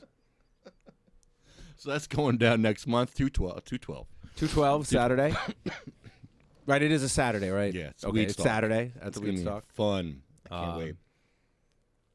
We're lining up speakers and vendors, and that's going to be good. Who gets this? I don't even know. I'm passing it everywhere. and then we talked about we're doing another Bake at the Lake. Oh, here, this announcement. Oh. We have to make 7/10 Cannabis Patients Day. Yes. That's it, because it's oil. And that's patient. Stoners, you got 420. You can have it. Take it. You got it. You own it. Stoner Day. Patients Day is 7/10. And we got to start. Like that. Yeah, let's start pushing that. Who has to announce that? The governor has to announce that? Who does that when they dedicate a day to a I would cause? I would love to watch Murphy say that. I would love to see that come out of those. Yeah, 7/10. 7/10 is Cannabis Patients Day, and it's Bake on the Lake. Can we do a lake and bake on 7/10? So is it Would lake have and bake to- or bake on the lake? Lake and bake. I like bake on the lake. Bake on the Lake. That's Yeah. That's what you always say. Yeah, bake on the lake. That's why. I don't know. I get it. I get lake and bake. I get it. I just I think Bake on the Lake. bake on the lake. Like I just did. What we could sure. Yeah, why we could- not? yeah, we could. Sure. Yeah. Yeah. Sounds good. Yes. I like it. I see like a kind of like a Back to the Future Yeah. Potato or something. Yeah. Because it's like his second year. It's gonna be Yeah. his second year. And last year was off the hook. So yeah, we'll get some speakers. Maybe we can do like a theme, it's Lake and Bake. Maybe we can do like a theme for it. For Cannabis Patient Day, what can we do for Cannabis Patient Day? Giveaway for patients or something? I don't know. Yeah, gifting for patients. Maybe. Yeah, we could do gifting for patients. Fuck, could we work with like a dispensary for vouchers? Like, no, we will give away vouchers and then brings them to percentage them. off or something. Yeah. Get someone. Are there any like- dispensaries that you like? No. That's the problem. Me Good too. point. Me too. I don't even think they Good would even point. do it anyway. I mean, but they have to. So they have to give a percentage to local stuff. So I mean, if you present them with the opportunity to not have to lift their finger, just fuck you, pay me. Okay. You know, like who can we consider doing that with? I don't even know. Breakwater, maybe. maybe we try to get this new spot that just opened up. Like these old spots are set in their ways. Like there's the Green Thumb in Paramus. Oh, the new one. They just opened up. Woflow. Woflow. Where's theirs at? I have no idea. I don't know. I don't know where any of the new ones are other than Yeah, I the don't know Paramus new ones ones. at all. But like maybe one of the new ones want to work with that. Like, Sure. you know. It'll bring them new customers and it'll allow us to help out customers get priced medication. So like, you know, doing a little bit of dirty deed but for a good cause, you know. Or not dirty deed, but like, you know, they're getting theirs. They're getting theirs still. And we're still getting ours. And we're still getting what we want. So and the patients win, right? Cheaper medicine. That's what it's about. Patients winning. Patients winning. Also bottled ranch sauce, apparently. That doesn't move. It's not ranch sauce. I think it's congealed.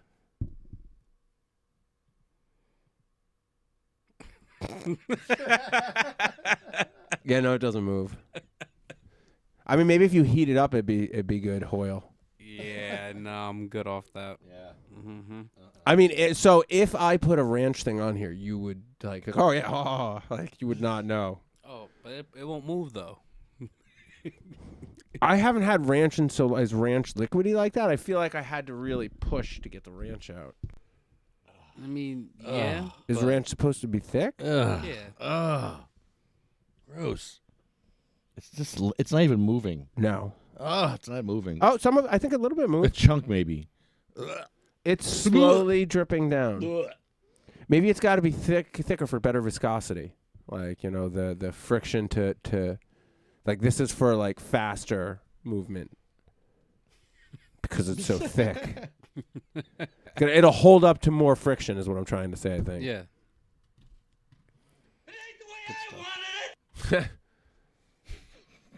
Thanks, Fredo. Fredo, what happened to medical cannabis patients in New Jersey? Yeah, Fredo was actually very smart, ahead of his time. Who knew? Yeah.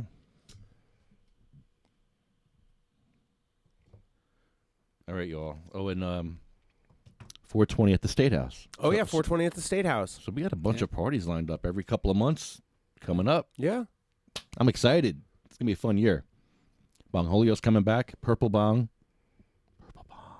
8-foot guitar playing Bong. Have you ever seen Bong Holio play? Not live. He's amazing. I have seen it on tape. He's so good. He's just amazing by himself, just listening. I'm like, play a song. He'll just start jamming one of his songs. It's like, Bong Holio. And you could hit him. You could suck on Bong Holio while he plays. It's the best thing ever. Really? Yeah.